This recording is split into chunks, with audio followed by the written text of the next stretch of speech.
Bismillah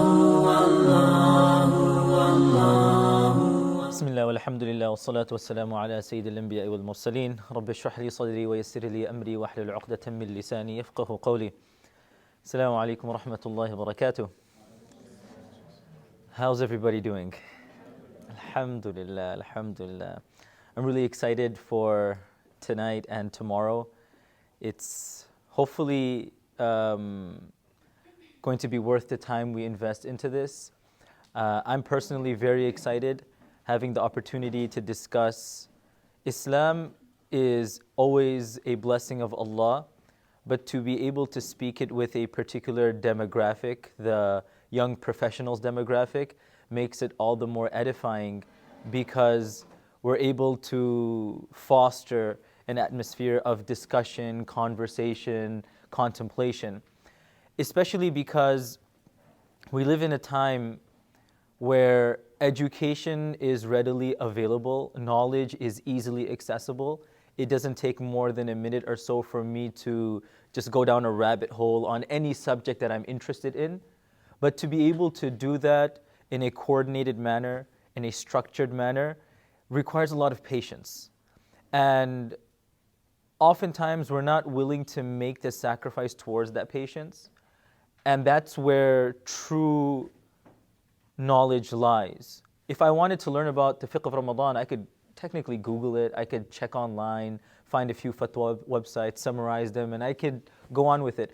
But all of you decided to take out time from your busy schedule to sit here for hours on end.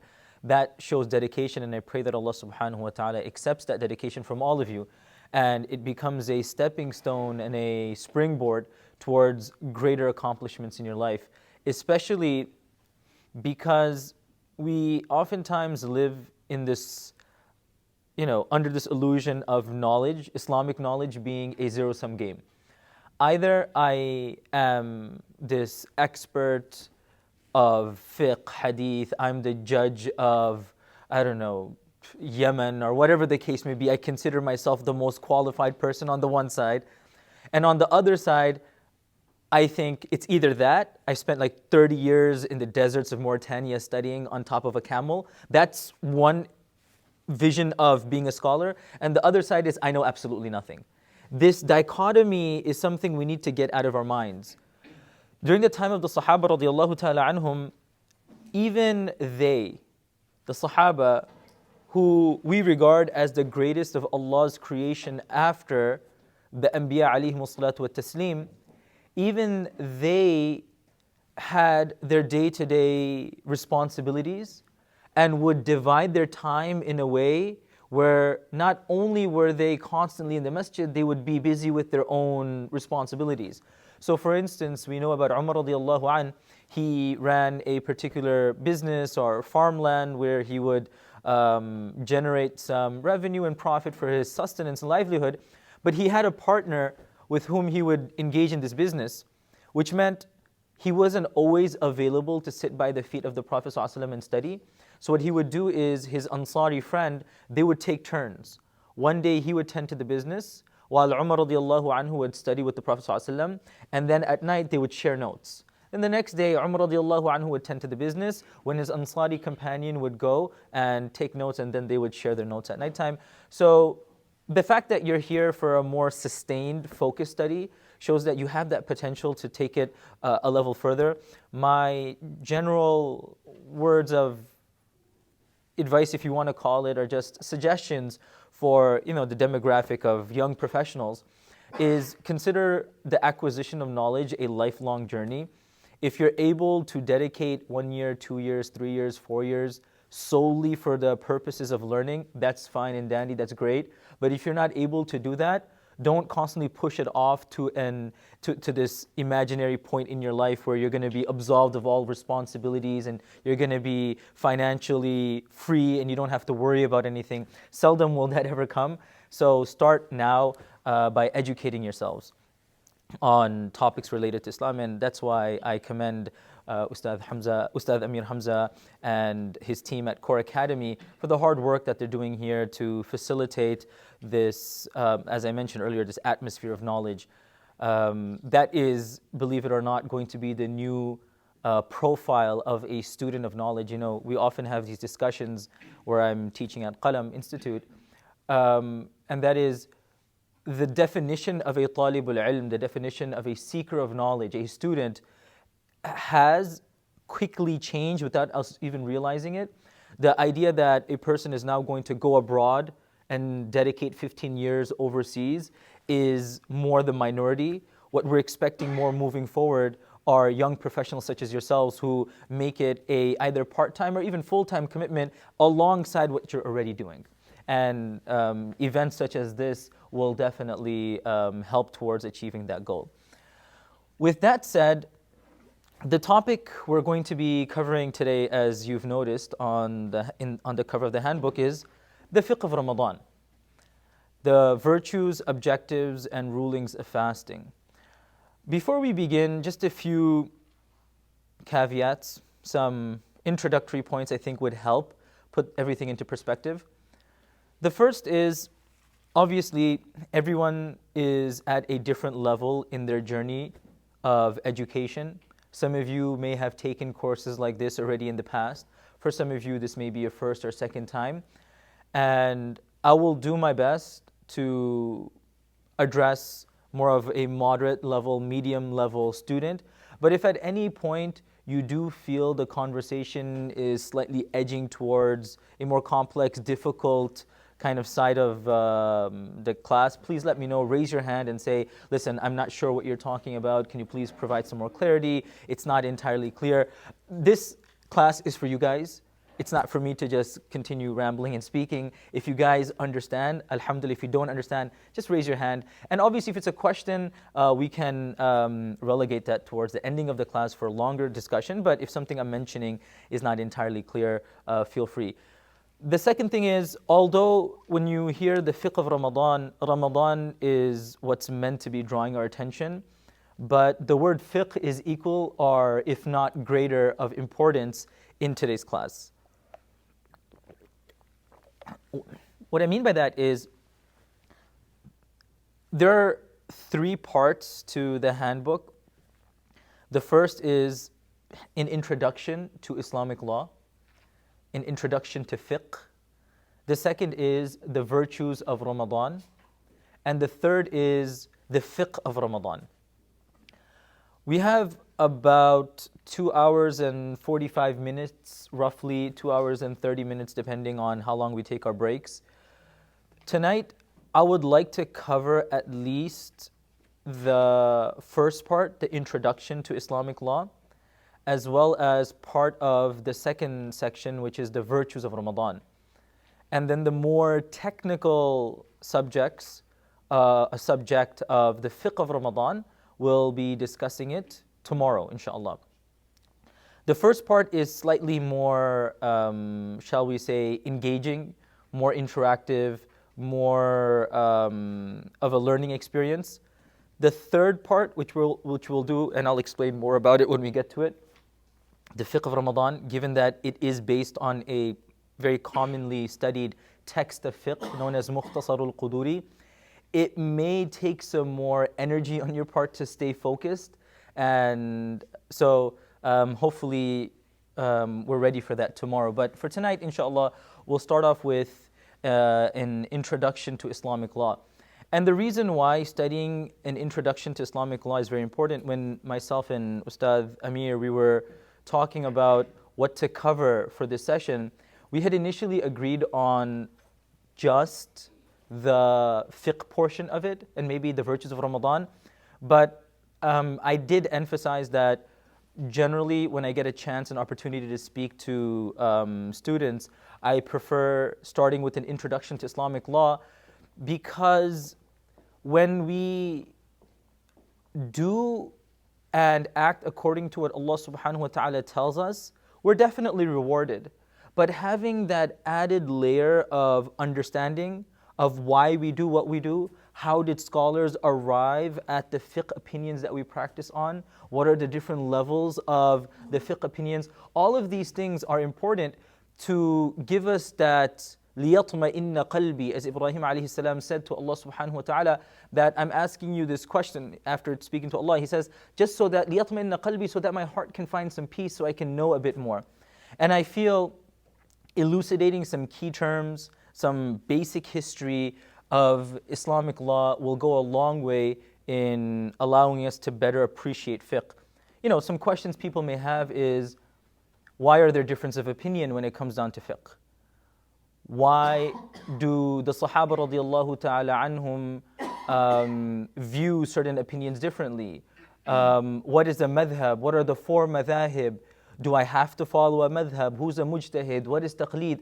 These are very complex subjects, and honestly speaking, each term that we'll speak about may require an entire dedicated book, but let's at least delve into it a little bit and provide some introduction that can help us at least put things into perspective.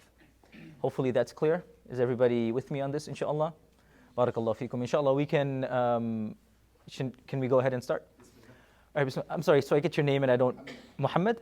All right, inshallah. Bismillah, Muhammad. You can go ahead and read from the introduction. Introduction. The study of Islamic law is an essential part of a Muslim's academic and spiritual growth. As Muslims, we are required to be cognizant of our responsibilities toward Allah as we journey through this life toward the hereafter. Okay, so when we talk about law, anyone who studies law from a secular perspective, they oftentimes find it difficult to make sense of Islamic law, because Islamic law isn't just a set of principles to govern a society, a nation. Rather, it has both a legal side to it, but a spiritual side to it. What makes Islamic law very different from Western secular law is the idea of not only ethics, but also the fact that Islamic law aims towards success in an entirely different world of existence that secular law doesn't acknowledge, the hereafter. So, if a person is praying salah, even though they go through the movements to the T, completely as outlined in the books of fiqh, but their heart is not connected, they don't have composure, they're showing off or whatever other internal problems they may have, that prayer meets and ticks all the boxes of law, of fiqh, but in the court of Allah subhanahu wa ta'ala, it's only worth so much. The same doesn't apply. If I'm driving and I'm, below the speed limit, but I'm doing that so I can show off to the cop, that cop doesn't care. He's not going to stop me and give me like a ticket saying, all right, for showing off, I'm going to charge you like $30 or $40. That's irrelevant. The matter of the heart. Another thing that's very important is, you'll see in the case of Islamic law, there are so many, there's this separation of what we call diyana and qada. Diyana and qada. Diyana means between an individual and Allah subhanahu wa ta'ala, and qada means enforceable by the court. So oftentimes a judge in a Muslim country will be faced with a situation where, based on the letter of the law, he has to issue a particular verdict, but between that individual and Allah subhanahu wa ta'ala, between him and Allah subhanahu wa ta'ala, he is not culpable. I'll give you an example. Let's say, for instance, a person has a commodity, has something, and another person comes and says to the judge that this person stole that from me, and he brings two witnesses with him. The judge observes this, and he will say, you know what? Since this person has evidence, you lack evidence, I am forced to, tell you to hand this over to him. So by the letter of the law, he lost his commodity. But in the court of Allah, diyanatan, on the day of judgment, he will be compensated for his loss. That's something that's completely absent in secular law, simply because there's only one kind of realm of existence, and that's this life. There are many other differences, but I just wanted to highlight this angle of spiritual growth. When we talk about Islamic law allows us to not only grow intellectually, but we also grow spiritually if we have the right intention. And then obviously, this is a journey, life is a journey, where every day we're faced with challenges which require us to put on our kind of thinking cap of a Muslim. For instance, if I start a business, right? Question is, what type of business is permissible, not permissible? If I'm random thing and I'm on Amazon, I want to do drop shipping. Oh, it's a good investment. Should I do it, not do it? Oh, I'm not entirely sure. I want to work in IT, but I'm involved in riba. Is it permissible, not permissible? I may have nothing to do with the duties of a Muslim scholar, but just as a Muslim living in the West, I will be faced with scenarios where I have to ask myself, does Islam allow this or not? So throughout the journey of life, these are questions that we need to ask. You can carry on. Because Islam is a comprehensive way of life, it is not merely limited to beliefs and ethos, but rather provides guidance for every facet of our existence. Yeah, and that's interesting because when we translate, what do we call Islam? I know this sounds like a random question. What is Islam when we try to translate it or tell somebody Islam is a way of life? Why do we say a way of life and not a religion? Because even in English, the word religion is a very loaded term. Islam is not only a religion. A religion implies a set of beliefs. That's it. Period. Stop. Whereas Islam is a way of life. It is a deen. That's why, interestingly, translators who translate Arabic to English, they face this challenge of translating Islam into religion because it gives a very restricted understanding of what Islam really implies. And that's why Islam is deen, it's a way of life. And in the West, we often find this conflict because of this. A person says, my faith is a personal matter. My faith is something I, maybe on a Sunday, will deal with between me and my God. Once I leave the church, I am a whatever. I'm a physician, I'm a lawyer, I'm a plumber. That's my job, that's what I do. My faith doesn't follow me where I go. But as a Muslim, deen defines Islam, not religion, not just a set of beliefs. Aqidah, what we call theology or religion, is only one part of the broader picture of Islam. And that's a very important distinction. When we say, Al-yawma akmaltu lakum deenakum. Allah says, today I have completed your deen. Dana yadinu, deenan, mudayana. These are words used in Arabic to show more than just belief, it's conduct as well. Yeah, you can carry on. Therefore, Muslims must have a fiduciary responsibility to fulfill the trust of Allah subhanahu wa ta'ala and comply with His guidelines to achieve success in this world and the next. So we abide by the laws of Allah subhanahu wa ta'ala so that we have success in this life and in the next.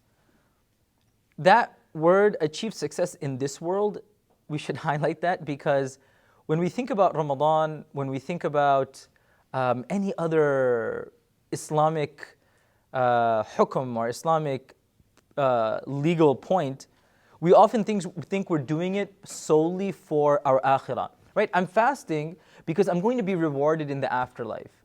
Right? I'm praying because I'm going to be rewarded in the afterlife. I conduct marriage to fulfill my desires because I'm going to be rewarded in the afterlife without falling into other forms of sin. These are all things that we do, but why do we do it? So we can be rewarded in the afterlife, not realizing there's also success in this life.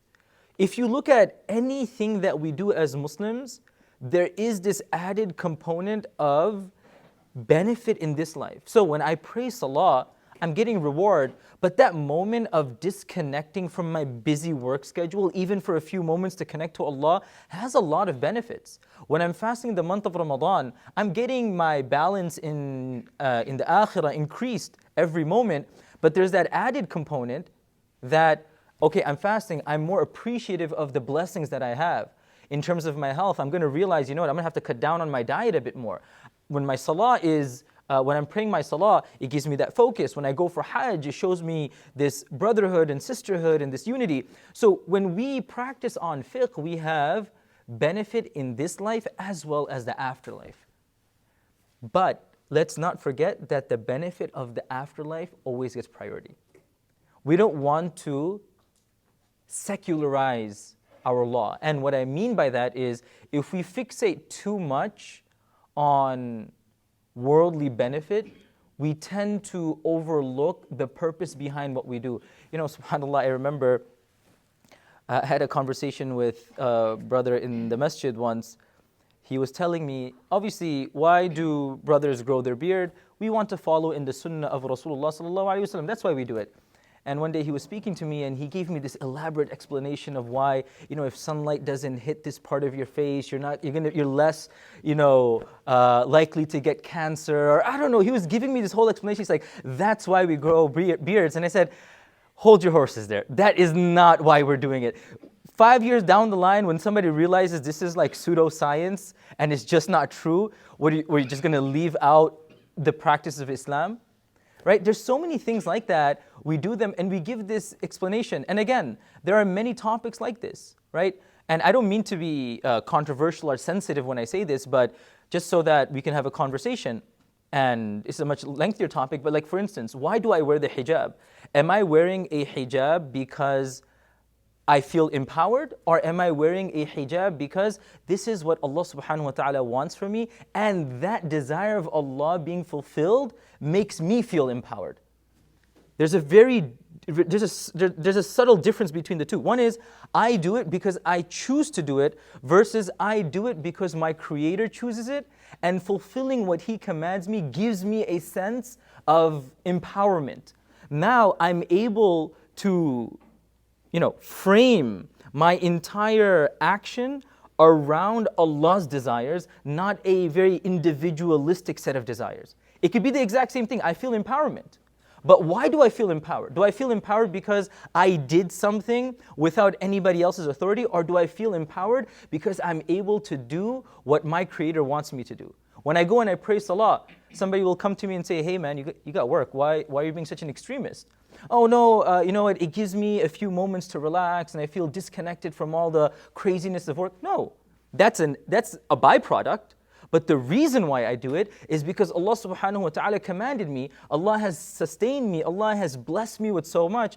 Why can't I sacrifice a few moments for Allah? I don't need to justify my actions in a way that is compelling for people who live in, whose worldview is so different. The way they view the role of Islamic law is very different. So if somebody comes to me in the airport, for instance, I'd openly pray right in the middle of, in the airport, and if somebody comes to me and say, hey, why are you praying? I'm not going to tell them, oh, I'm going on the plane and I need a few moments to calm myself down, calm my nerves. I mean, they'll be like, oh wow, that's really nice, that's really cool. Can I take a selfie? And I could do that, but it doesn't really do justice to why I'm doing it. Rather, I should explain my Creator who's given me everything, who's given me the opportunity to breathe, see, eat, walk. He asked me to do this, He required this of me, and it's only understandable that I reciprocate by following His commandments. Yes? Sorry, just going back a little bit, when you were talking about reward, does that fit into the justice part at all, or is that kind of an extra thing? Is that part of fiqh more, or because just like my very broad, and that could be wrong, but my broad understanding of justice is that like there's punishment or there's retribution, but the reward part, I don't know where to fit that in. So where does that? So reward will definitely fall under fiqh in a secondary sense, because it's hard to detach fiqh and reward compensation, because the acts that we do through fiqh earn us reward. We pray salah, we earn reward. Yes, there's a degree of like virtue attached to it, and when studied alone, you can detach it from fiqh because I can get reward outside of fiqh. But there is a connection between the two for sure. Okay, inshallah. By the way, if my pace is very slow, just let me know. I need to hasten up a bit, inshallah. I don't want to 3 hours later and we're still on page 1. I mean, I wouldn't mind spending the whole weekend here, Sunday as well, but we need to cover some ground. All right, bismillah. The importance of studying Islamic law. Prophet ﷺ said, whoever Allah intends good for, He grants him understanding of deen. MashaAllah. I like the rawahu part. Yeah, it's good. Importance of studying Islamic law. Why are we studying fiqh or Islamic law? The first reason we do it, again, is because it's something that pleases our Creator. Rasulullah sallallahu alaihi wasallam, he says, "Man yuridillahu bihi khayran yufaqqihhu fid din." That if Allah intends good with someone, He grants them understanding of the deen. And interestingly, the word is used yufaqqihhu. So the word fiqh, the word understanding is there. So if I am getting an understanding of the deen, this is a sign that Allah wants good for me. And again, as I mentioned in the beginning, let's not read this and think that it only applies to that person who packed his bags, one-way ticket to some desert in some part of the Muslim world and plans on coming back after like 4 decades. That's great. That person's going to be, kudos to him, power to him, and he's going to be very educated. But this refers to anyone who goes out and takes out time, carves out time from their busy schedule to learn more about Allah subhanahu wa ta'ala, to learn more about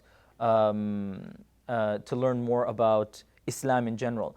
Now, this reward generally applies to anyone, whether I'm studying Islamic theology, whether I'm studying Islamic history, but it's more applicable to fiqh because that's the word used in the hadith. يُفَقِّهُ فِي الدِّينِ, an understanding.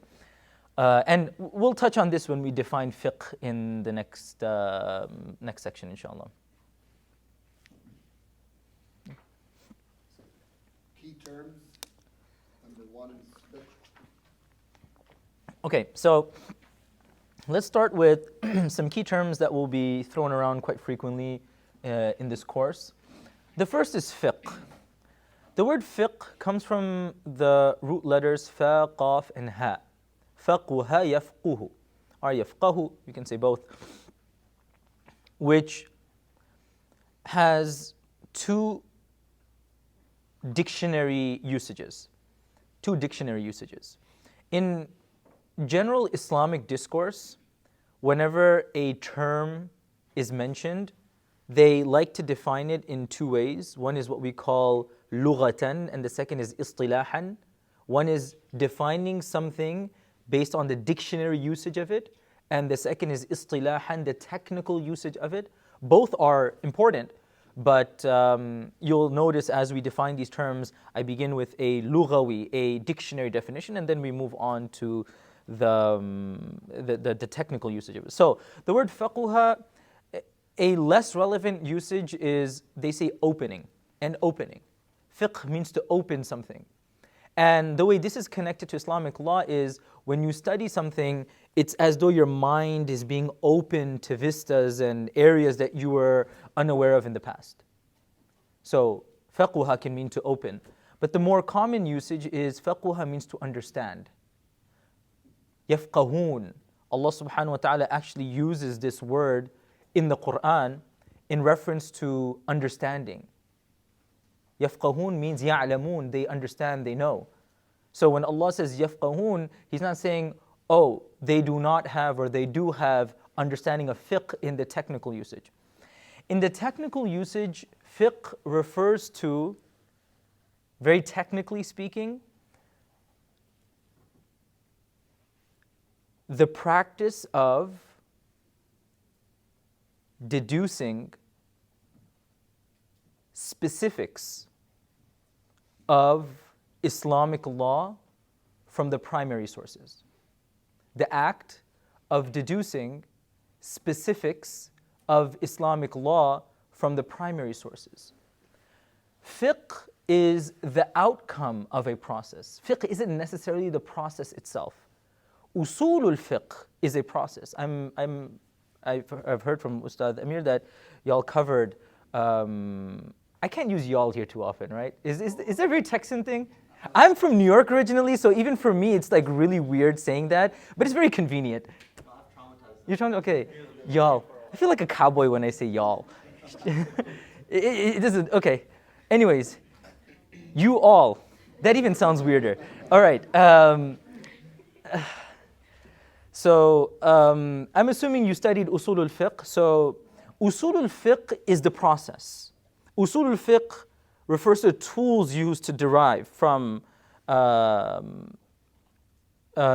the law. So fiqh is not only the deductive process, but the outcome of that deductive process. So I use usul al-fiqh and I read the Quran, I read the Sunnah, and then I apply my fiqh to come at certain conclusions. So to give you an example, when I study usul al-fiqh, legal theory, Islamic legal theory, I know that when Allah subhanahu wa ta'ala says something general, I cannot restrict it without sufficient evidence.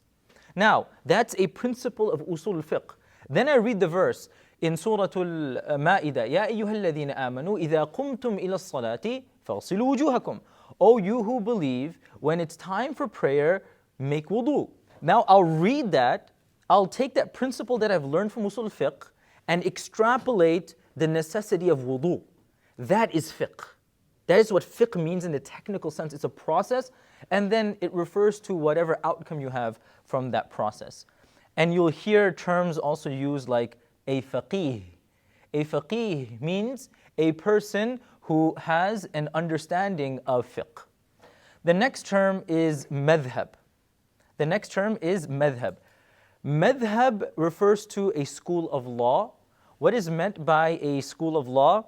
A legal school. We're going to touch on this, but dhahaba in Arabic means to go somewhere. Dhahaba. Madhab is a place to go. It's a place where people congregate, at least not physically, but in terms of intellectually they congregate. A madhab is a set of principles, ideas that around which a school is formed, a school of understanding. The next term, and we'll talk about the different madhahib. A madhab is singular, madhahib is plural. There are different madhahib of fiqh and law. We're going to cover all of that, inshallah. Next is sharia. Sharia is another word used for fiqh, but sharia is more broadly used for the entire body of Islamic law. So when you talk about the entire body of Islamic law, you can use the word fiqh, but a more appropriate term is sharia. As I mentioned, each of these terms, we can just sit here and talk about them. We can talk about the fiqh of fiqh for the whole weekend, but I don't think that's advisable. Plus, there are books written on all of these subjects, but I just want to introduce you to these terms. Sharia, right? That's sharia. The next term is ijtihad. Ijtihad. What is ijtihad? Ijtihad literally means to exercise difficulty. Ijtahada. You know, it's interesting, it's actually used in reference to Ramadan. Aisha radiallahu anha says that the Prophet ﷺ during the last 10 days, ijtahada. He would engage in worship with ijtihad, with added severity, with added passion. So, but in this context, ijtihad is a process, it's a heightened process of fiqh. If fiqh is just a general deduction of Quran and Sunnah, ijtihad is when a qualified expert of law sits down, analyzes the entire body of Islamic law, and then derives ruling. When they are qualified to go through that process of ijtihad, they are now a mujtahid. They are now a mujtahid. Okay, so if fiqh is kind of like the process of deducing law, that's something that's on a very basic level. Ijtihad is when you do it on a higher level. You gather all the sources of law. Now, not every scholar of fiqh is a mujtahid. It's kind of like saying not every lawyer is a Supreme Court justice, right? A judge. Not every lawyer. So you can be a faqih, you can be engaged in law, but you're not a Supreme Court judge, right? So that's why ijtihad is a high level of deduction. The next term we have is taqleed. Fortunately or unfortunately, I would say unfortunately, the word taqleed has a very negative connotation these days. And the reason taqleed has a very negative connotation, I personally feel, is it's misunderstood, and it's oftentimes not characterized properly. But for simple terms, taqleed means, literally the word qalada means to have something around the neck.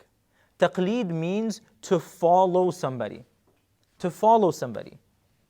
In the context of fiqh, taqleed refers to following authority in law. So, if I don't know the difference between alif and ba, how on earth am I going to kind of swim through the ocean of Quran and deduce law? But on the other hand, I need to practice on Islamic law. So what will I do? I will do taqleed and I will follow other scholars who went through that entire process. Okay? So taqleed means to follow the opinions of those who are more qualified. And then the last word is hukm. Hukm refers to a specific categorization. So, specific legal categorization. To make it easy, if I say to you, what's the hukm of eating when fasting? You'll say, it is unlawful, it's haram. So that's a hukm. When you give a legal value to an action. What's the hukm of speaking in prayer? It's impermissible. What's the hukm of praying on the train? It's permissible with certain conditions. So that's what hukm means when you assign a legal value to an action. Is that clear? Did everybody understand these terms? Yes? So basically, hukm is like, if somebody asks a question, like you said, eat during fasting, you would give them either it's permissible or non-permissible. There you go. That's the hukm. Attach it to that's the answer basically is the attachment of. That's the hukm. Attached to the question. Yep, correct. And then when you mentioned madhab, you mentioned that dhahaba means to go somewhere. And then what was madhab? So dhahaba means to go somewhere. Going somewhere physically or going somewhere with your opinion. So madhab is a place where people go to, either physically or either in terms of their opinion. So it's a place where many people congregate in terms of their opinion. That's why we call it a legal school. Is that clear? Any questions? All right. By the way, don't feel shy to ask questions. It'll make it more engaging if y'all ask questions. But I do understand we need to cover some ground. So, all right. Okay, carry on. Sources of Islamic law. Number 1, Quran. Okay, the sources of Islamic law. In Arabic, the word used is masadir, masadir al-sharia. What are the sources of Islamic law? When we read a manual of fiqh that tells us you can do X, you can't do Y, we may forget that there was somebody who prepared that manual. For some of us who studied introductory fiqh texts, we oftentimes forget that this required a process. Now, this applies to any legal system. There are certain sources that are acceptable, and then there are sources that are not acceptable. So to give you an example, in American law, what is acceptable, what is not acceptable? If a person, becomes a lawyer and he says, my personal feeling is X, Y, and Z, therefore it should be, it should be a new bill. You can try, but most probably won't get too far, right?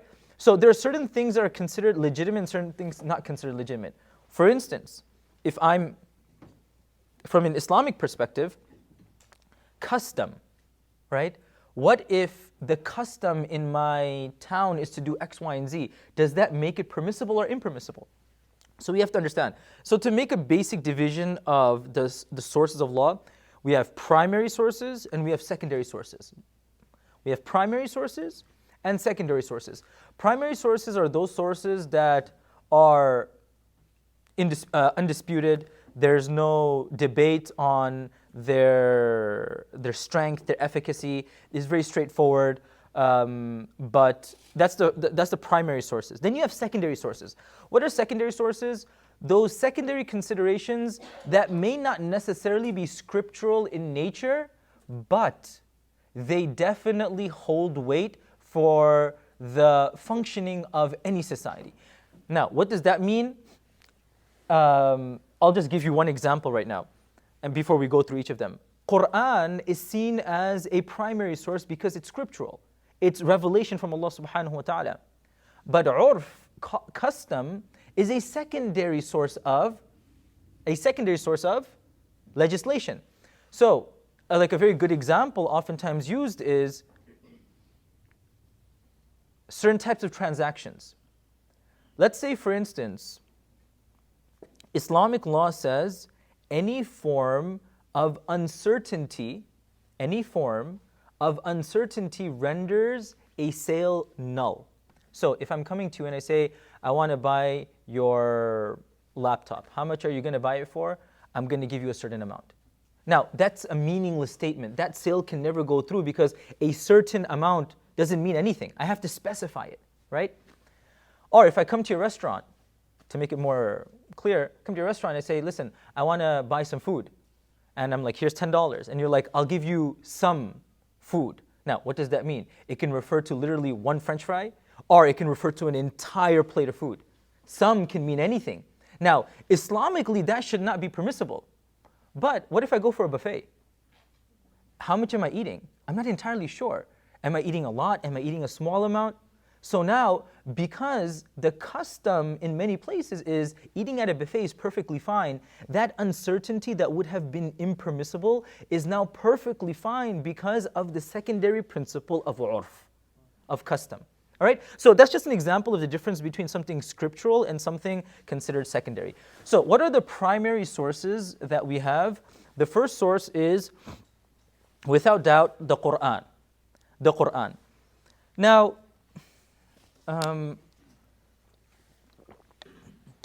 the Quran, how much of the Quran is a legal text? This is an interesting conversation. Has anyone read the translation of the Quran, the whole translation of the Quran before, or a decent amount? Have you gone through it? From your experience, if you've read through the Quran or a translation of the Quran, or if you know Arabic, the Quran itself, you'll notice that fiqh and law doesn't play a huge role. According to certain studies, less than 10% of the Quran addresses legal aspects. So the Quran isn't necessarily a legal book, but it has elements of law within it. And that's the relationship between the Quran and the Sunnah. The Quran comes and identifies the broad themes of fiqh: salah, hajj, zakah, interactions, transactions, so on and so forth, and kind of provides the skeleton to these different subjects. And then the Sunnah comes and fleshes out the ideas in a very meaningful way. So to give you an example, salah is mentioned countless number of times in the Quran, but it never tells us, do you have to pray 4 rak'at for dhuhr? 3, 2, 1? Do you recite Surah Fatiha in the first rak'ah and the second rak'ah? For that we go to the hadith. So there's that relationship between the hadith and the Sunnah and the Quran, where one gives us the broad themes and the second gives us the specifics. Now, although the Quran is not a legal document by any stretch of the imagination, let's not forget that that doesn't mean it doesn't address law. Because أقيموا الصلاة وآتوا الزكاة ولله على الناس حج البيت من استطاع إليه سبيلا. Among many verses, Allah talks about law. It's just that compared to other facets and other elements, it's much less. Okay? So that's the Quran with about 10% of law. But what's interesting though is oftentimes a qualified jurist will look at the Quran and be able to deduce aspects of law from non-legal verses. Because if Allah subhanahu wa ta'ala mentions something and it's not even legal in nature, it may give us a glimpse into what He wants, and then we can reflect that into our practice. There's a lot of examples for that. I don't want to go off on too much of a tangent. The next term that we're going to cover is sunnah. The word sunnah is, according to many, a synonym for hadith. But there's a subtle difference between hadith and sunnah. The difference would be this. Hadith refers to individual data points. The Prophet ﷺ said X. The Prophet ﷺ did Y. The Prophet ﷺ said Z. That is what we call hadith. Now, when you take the hadith and you kind of put it through this filter and you come up with this finalized product, that is the sunnah. Because the hadith represent 23 years in the life of the Prophet ﷺ. So certain things he said were said before other ahkam and laws were revealed. So that's hadith, but that's not necessarily the sunnah. When initially the Prophet ﷺ taught the Sahabah to pray, speaking was permitted. So I could be praying salah, and I can, if I'm coming late for salah, I could just, tap on the person there and say, hey, are we in the first rak'ah or the second rak'ah? And he's like, okay, we're in the second rak'ah. Or if you didn't know, next person. All right, something like that. Inshallah, that never happened with the Sahaba. I'm saying if that was allowed, that would be something that we would unfortunately experience. Go to the Imam, and the Imam is also kind of wondering which rak'ah we're on. Not that Imam, I'm talking about myself. But then later on, speaking was forbidden. Speaking was لا يصلح فيه شيء من كلام الناس. Rasulullah ﷺ said explicitly, no more speaking. Now, speaking in salah is hadith, but it's not sunnah. There are many examples of this, and that's why when we talk about the sources of Islamic law, it's more nuanced and accurate to call it sunnah instead of hadith. The next category is ijma'. Ijma' refers to consensus. Consensus, agreement, scholarly agreement. In simple terms, this means that when the ummah agrees on something, we take it as a valid legal position because they would not agree on something that's incorrect. I'll give you an example. During Jumu'ah, we call 2 adhans. In the time of Rasulullah sallallahu alaihi wasallam, only 1 adhan was called. Then Uthman radiallahu anhu realized that the empire has expanded greatly. If we only call 1 adhan, by the time a person who's a business owner in the marketplace, he hears that adhan and he makes his way for Jumu'ah, most likely he's going to miss the salah and he may be too busy to be notified. So he introduced the second adhan. And the second adhan, which is actually the first adhan now, the first adhan that's called before the main adhan, before the khutbah, was something Uthman radiallahu anhu suggested. And all of the Sahaba were in agreement. So, if this was something wrong, the Sahaba would have clearly stopped this action, but the fact that they were all silent and they agreed on it makes it a valid source of law. The agreement. And the reason why the agreement of the Sahaba is so important is because they're a group of people who observe the Prophet ﷺ. So there's a lot of the sunnah embedded in their practice. Even though it's not necessarily documented in the sunnah or hadith, it's reflected in the actions of the Sahaba. Is that clear? Okay, so that's ijma'. Now you may wonder, wait, how is ijma' scriptural then? If ijma' is the agreement of scholars, how is that scriptural? And the answer is, it's scriptural in the sense that it's coming from people who were with Rasulullah ﷺ. So it's indirectly part of the scripture. Uthman radiallahu anhu is not going to just sit there and invent something, make something up. And na'udhu billah, if he did do that, the Sahaba wouldn't just stay quiet if it was something contrary to the deen. So their agreement shows something, a kernel of truth that's taken from Rasulullah ﷺ. The fourth type is qiyas, which generally is translated as analogy, comparison. And in simple terms, it means looking at an existing established ruling of the Sharia, then taking something that is not mentioned explicitly, finding a commonality between the two, and then issuing a ruling on that. So you take something that's clearly mentioned, and then you take something that's not clearly mentioned, you find a commonality between the two, and then you give it a ruling. For instance, if a person says, okay, certain types of drugs, not mentioned in the Quran, but alcohol is mentioned in the Quran. Now, alcohol puts a person in an intoxicated state.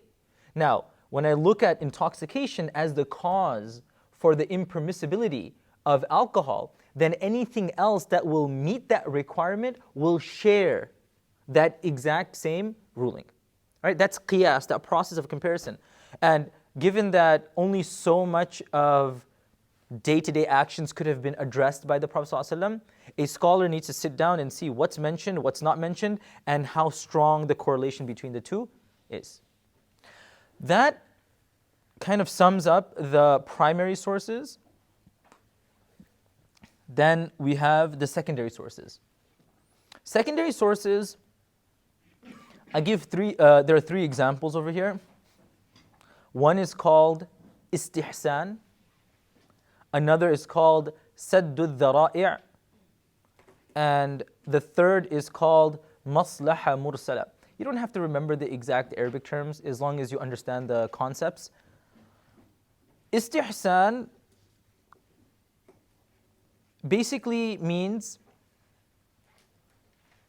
if the Sharia commands us to do something,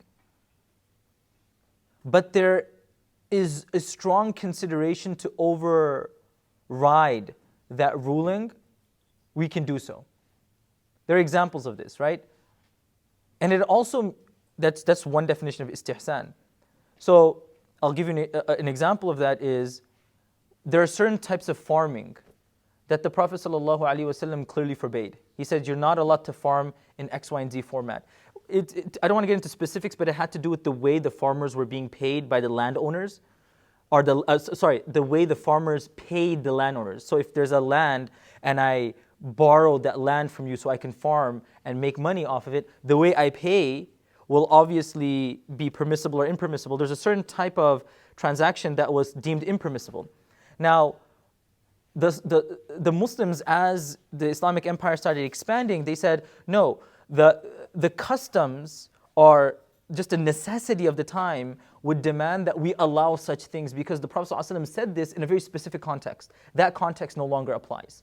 So that's an example of istihsan, where it's kind of like a release valve, where you have the law stating one thing, but it's causing so much difficulty that there's this understanding of kind of turning the release valve and letting out some of that pressure and giving some permission. Another is preclusion, saddu dhara'i'. What is preclusion? If someone wants to do something which is lawful, but it can lead to something unlawful, it will be impermissible. Imam Malik rahimahullah ta'ala would famously say that if a person sells weapons and then a murderer walks inside, selling a weapon in theory is permissible, but in that particular case, because very likely that person is going to use that weapon to commit murder, it's unlawful for you to sell it. So it's really interesting because it's not really scriptural if you think about it. It's not like, there's two parts to it. One is the selling of the weapon, and the second is to use the weapon. The Quran talks about using the weapon wrong and killing and murdering, which is completely unlawful. But selling an item should be perfectly fine. But in consideration of what it can result into, they will, as we say, nip it in the bud, not allow it to go anywhere. So that's saddu dhara'i'. Maslaha mursala is just the unstated good. There are certain things not mentioned in the Sharia, but it's commonly accepted. We should allow for these practices to take place. Is that clear? How am I on time? So it's 1 hour has passed. I think we've gotten 4 pages. Okay, I got it. We're kind of behind. All right. I mean, look at the bright side. There's a blank page next. We can just skip that one. All right, make that 5 pages. Okay, now what's the calculation? All right. That page, inshallah, we're going to cover in the following one. All right. Priority and ranking of evidence. The formulation of law depends greatly on how various pieces of evidence are evaluated and prioritized. In Islamic law, the strength of evidence is judged in 2 ways, transmission and clarity of meaning. Okay, talk about getting into the weeds. This may be a bit nuanced, but I think it's helpful to make sense of fiqh. If our sources for law include Quran, Sunnah, Ijma', and Qiyas, these four sources, right? Now,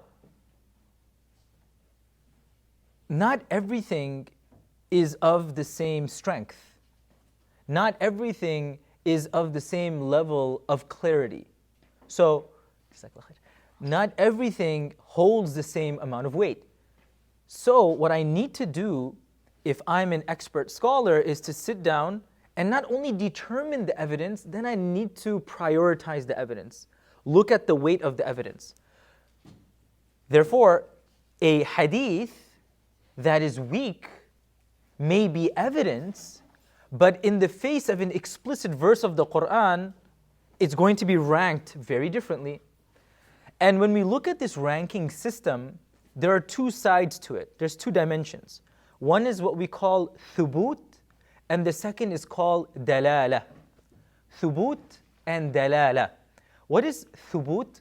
Thubut, thabata yathbutu means to be established. It refers to its transmission, the strength of transmission. So, regardless of what that verse says, regardless of what that hadith says, regardless of what that consensus conveys, how strong has this reached me? So, if the Prophet ﷺ, he said to us that you have to pray 4 raka'at of dhuhr, okay, is this an authentic hadith? Is it a weak hadith? Did multiple Sahaba narrate it? I'm not even concerned with the wording yet. That's a second step. Right now, I need to see how authentic it is. And then once I realize how authentic it is, I'm able to categorize it. Oh, it is what we call dhanni. Dhanni means speculative. It means it is not as definitive, it's not as compelling. So, thubut, how it's transmitted, one person transmits it, and even that person's memory is questionable. Then we say it's dhanni, it's speculative. Or it can be qat'i. 20 Sahaba all narrate that the Prophet ﷺ performed Hajj in a particular manner. So the fact that the Prophet ﷺ performed Hajj, regardless of what he did, just that report of his performing Hajj is what we call qat'i. It is definitive. Now, once you've determined where it lies on the spectrum of authenticity, your next step is to examine the wording and the import, the implications of it. So, 50 Sahaba narrate from the Prophet ﷺ that he said. Now you say a string of words and you have no idea what those words mean. So yeah, it's authentic, but in terms of clarity and meaning, I'm not entirely sure what's happening over here. Do you see what I'm saying? So the clarity is also on the spectrum of very clear, not as clear. Anytime a piece of evidence was brought before a scholar, they had to evaluate it on the spectrum. Step one, let's look at how widely it's been transmitted. And then step two is see the implications of it. Is it authentic? Is it clear? Is it unclear? Is it compelling? Is it not compelling? These are questions that a jurist would ask. So, thubut and dalala. That's priority and ranking of evidence. Now, obviously the follow-up to that would be, when you're ranking evidence, what do you do when they conflict in your ranking system? In one hadith, Rasulullah ﷺ says, anyone who eats camel meat will have to perform their wudu. That's one hadith. Another hadith it comes, the Prophet ﷺ ate camel meat, and right after that he prayed. Now, as a jurist, I'm looking at both pieces of evidence, and now I have to resolve the apparent conflict. And then when I start delving into this a bit more, and I look at the chains of transmission, I realize, oh, wait a second. When the Prophet ﷺ says you have to make wudu after eating camel meat, it was a very specific incident addressed to a specific person who he was telling to make wudu anyway. And the fact that the Prophet ﷺ did not make wudu, that's the final verdict, that's the final action. That's how I then reprioritize and reorganize the evidence. Is that clear? Just an example. So, so the main rule is like not to, like you don't have to make wudu if you consume camel meat. The ruling, yeah. That's just an example. I don't want to. No, yeah. actually, just yesterday Yeah, it's something about the same case where, and I think it was just like a fabricated story or something. There's some people who do some. I don't want to go on the opposite extreme and say it's completely wrong. I can see why some scholars would go with that first hadith, and if they go with it, that's great. But the majority of fuqaha and scholars say when you have camel meat, it's fine. You don't have to make your wudu again. So you can enjoy your camel burger or whatever, inshallah, inshallah. Yeah.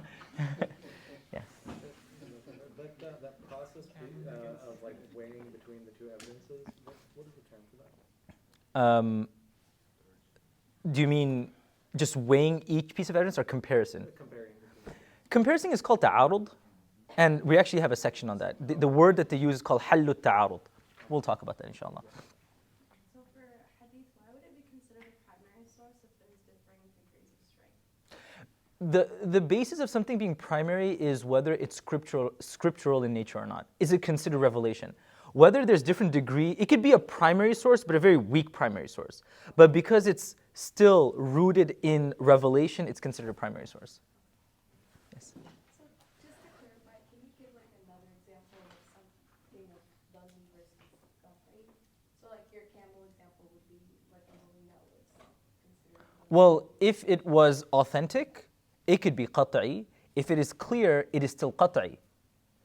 But the fact that he told somebody to make wudu is qat'i in its transmission, it's qat'i in its clarity.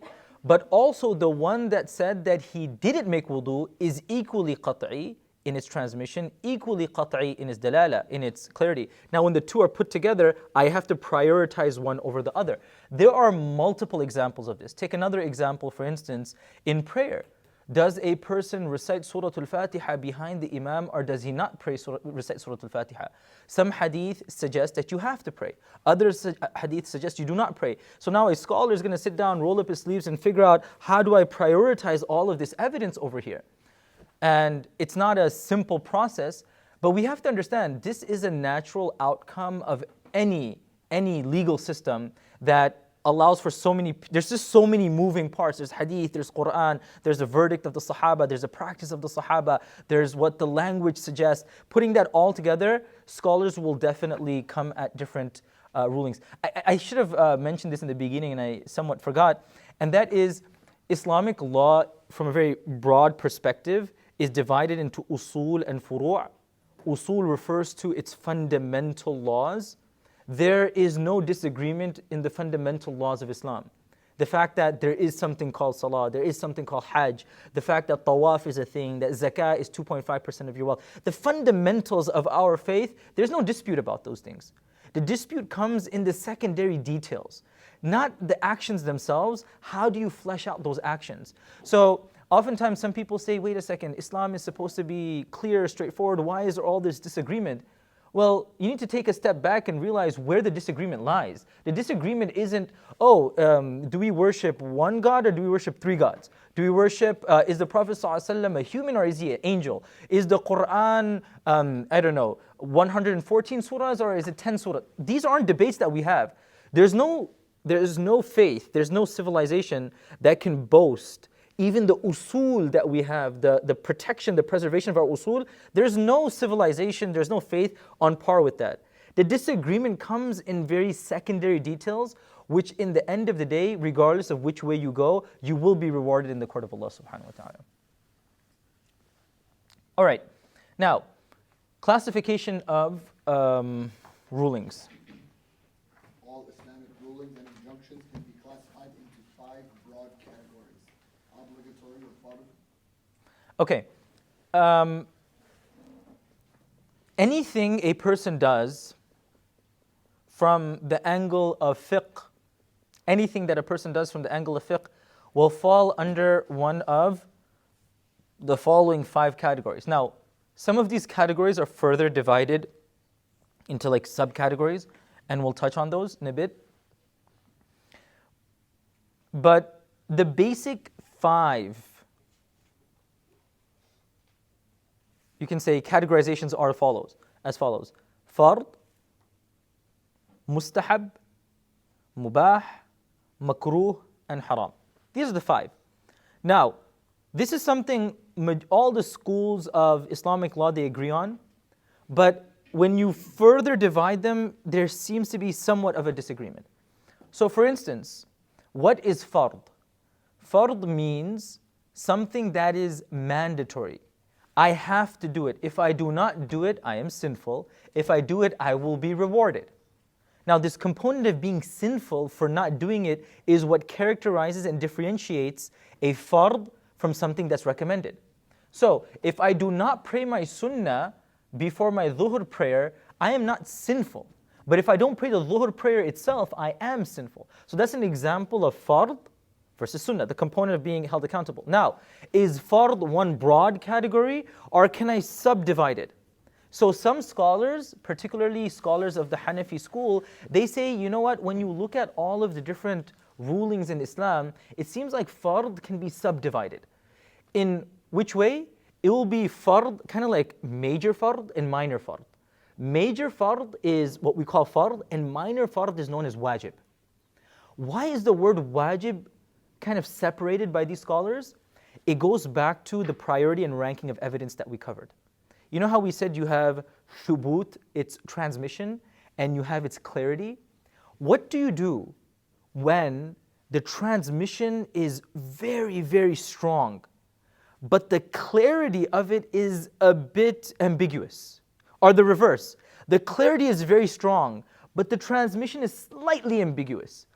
We cannot treat something that's 100% established and 100% clear on the level of something that's 98% established and 98% clear. So what scholars have done is they said, okay, you know what? Let's make this subcategory where it's technically toe and toe, very close to fard, but it's just slightly less in its in terms of its strength. I'll give you an example.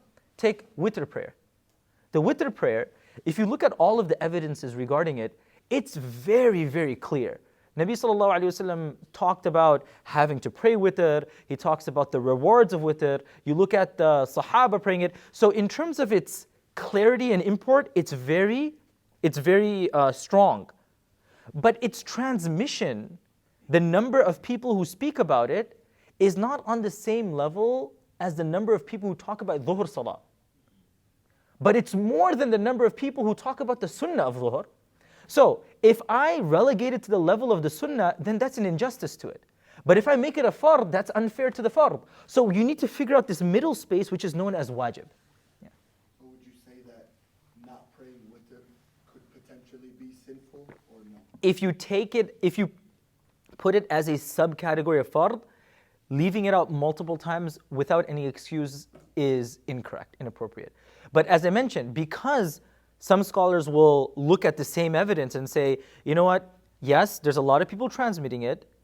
Yes, it's very clear in its meaning, but when you look at the percentage, it's better to put it in the level of sunnah instead. That's where scholarly discretion and judgment applies, and whichever opinion somebody goes with, remember, it's not in the usul, it's in the furu'a. So if you're comfortable with an opinion, you're convinced with an opinion, go with that, there's nothing wrong with it. So in a different class, Ustad taught us that only Hanafi school of thought considers wajib as a category of subcategory of Yeah. word. So if you're following any other school of thought other than Hanafi, would you not be sinful for continuously leaving? The thing though is, because someone does not have the category of wajib, Yeah. it could be a bit more difficult. What if they take it and they put it in the category of fard instead? Right? Just because it doesn't mean everything that's wajib, okay, let's delete this category. Everything just falls into the category of sunnah. No, it's like, let's delete it. Now half of it goes to the category of fard and half of it goes to the category of sunnah. So there are certain things which we consider, the Hanafis will consider wajib and others will consider fard. There are certain things. So that's why even the term wajib in some instances is very semantic. In the sense that it's just this phraseology, we're just phrasing things differently. Some people will say you're sinful and it's under fard. We say you're sinful and it's under wajib. You have to treat it with the same amount of responsibility. There's just a subtle academic difference between them. So does that depend on the spectrum where that Absolutely. falls, depending on transmission versus clarity?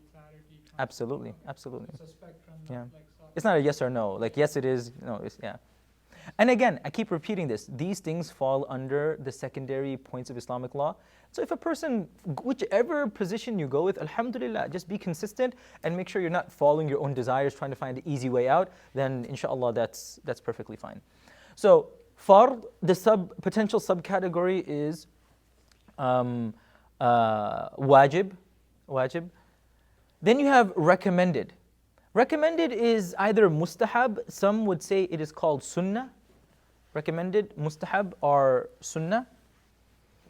The definition of mustahab is you are rewarded if you do it, and if you leave it out, there's nothing wrong. You're rewarded for doing it, but for leaving it out, there is nothing wrong. Yes?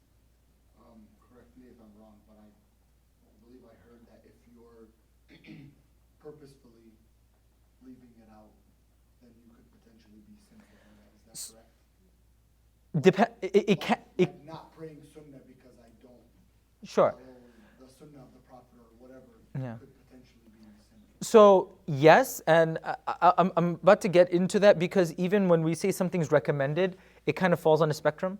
So like when you're saying something is recommended, it can be emphasized in its how recommended it is. So like there's sunnah mu'akkada, and then there's sunnah ghayr mu'akkada. So the commonality between all of the subcategories of recommended is, in theory, you are not sinful for leaving it out. But if it has added emphasis, then continuously leaving it out gives the impression of disregarding the sunnah of Rasulullah sallallahu alaihi wasallam. So, to give you an example, the 4 sunnahs before Asr is considered sunnah ghayr mu'akkada. It's not emphasized. If you've never prayed it in your life, there's nothing wrong with it. The sunnah before Fajr has been so much emphasis is put on it by the Sahabah. If you leave it out once, okay, that's fine. Twice, that's fine. Once in a while, that's not a problem. But if you've consistently left out the sunnah of Fajr, it can be sinful because now it's like one. Okay, just to make this easy, consider like a broad spectrum of from 0% to 100%. If fard is 100% and like haram is like 0%, for instance, sunnah sometimes is like borderline wajib. And because of how borderline it is to being wajib, it can be sinful.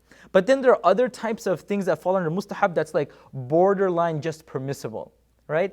And it's a very complicated system that it's the responsibility of scholars to sit down and make sense of all of this. But you are right, but it doesn't apply to the entire category. It applies to certain parts of this category. Yes? Is it the sunnah before Asr or before Dhuhr? Which one? The one that you were talking Before Asr. For sunnah before Asr, nothing wrong if you ever miss it. Before Asr. For many of the Arabs, that's not even a thing. Okay, yeah, okay. Okay, that's my point. Like, okay, I get it. No, fair enough. They're like, what is this prayer you're talking about? All right. Okay, I'm trying to think of. They're like, wait, I didn't know Asr was 8 rakats. They're like, what's Zabiha? So, okay, there's this thing called prayer in Islam that many people do 5 times a day. And it happens to also happen before Asr Salah as well. Okay, so that's my point. Like, there's different so if you didn't hear about it, it's perfectly fine. And that's one of the reasons why you didn't hear about it. It's so, like the emphasis on it is so minimal. A lot of the sunnah category, and okay, now that we're already discussing it, let me explain this. Like why? A lot of the category of sunnah, for instance, maybe you didn't know this either, but there's this thing called 4 rak'at before Isha Salah, right? Like, oh God, like there's another 4 rak'ats before Isha Salah, right? Is that a thing? Now you have to understand, how are they arriving at that? The way they're arriving at that is, the Prophet ﷺ recommended that between every adhan and iqamah you should pray. So then some of the Sahabah and some of the Salaf, what they did was began this practice of praying 4 rak'at before Isha, 4 rak'at before Asr. So the reason that's recommended is because it's derived from a general hadith that says between every adhan and iqamah there is a form of prayer. But then Fajr isn't based on that general hadith. There's a very specific hadith where the Prophet ﷺ said, if you do not pray the 2 rak'at of sunnah, it's as though you have lost your wealth, your family. And you see the difference between the two? They're both recommended, and if you leave them out, it's not a big thing, but where they're derived from differs. Yes? And those 4 before Isha and 4 before Asr, like the way my dad taught us to pray it was no taslim in the middle. It was like praying 4 together, yeah. That's also, yeah. All right, so that's permissible. The next is disliked. Oh, I'm sorry, where? Oh, sorry. So just to clarify, so the sunnah before Fajr is really encouraged. Yeah. You know, it's almost the same to leave it out. And so would you say that the 4 before Asr or 4 before Isha that we talked about, are they kind of on the same scale as the 2 after Maghrib and the 2 after Isha? It's actually even less. So those are... Yeah, so if you're to categorize the sunan, the highest categories are 2 before Fajr, 4 before Dhuhr. So first is 2 before Dhuhr. That's like the top category. Then you have 2 before Fajr. Then you're like, oh, there's another one, right? 2 before Fajr, right? And then the 4 before Dhuhr and the 2 after Dhuhr. 2 after Dhuhr. Hopefully, okay, we're good, right? 2 after Maghrib. And 2 after Isha.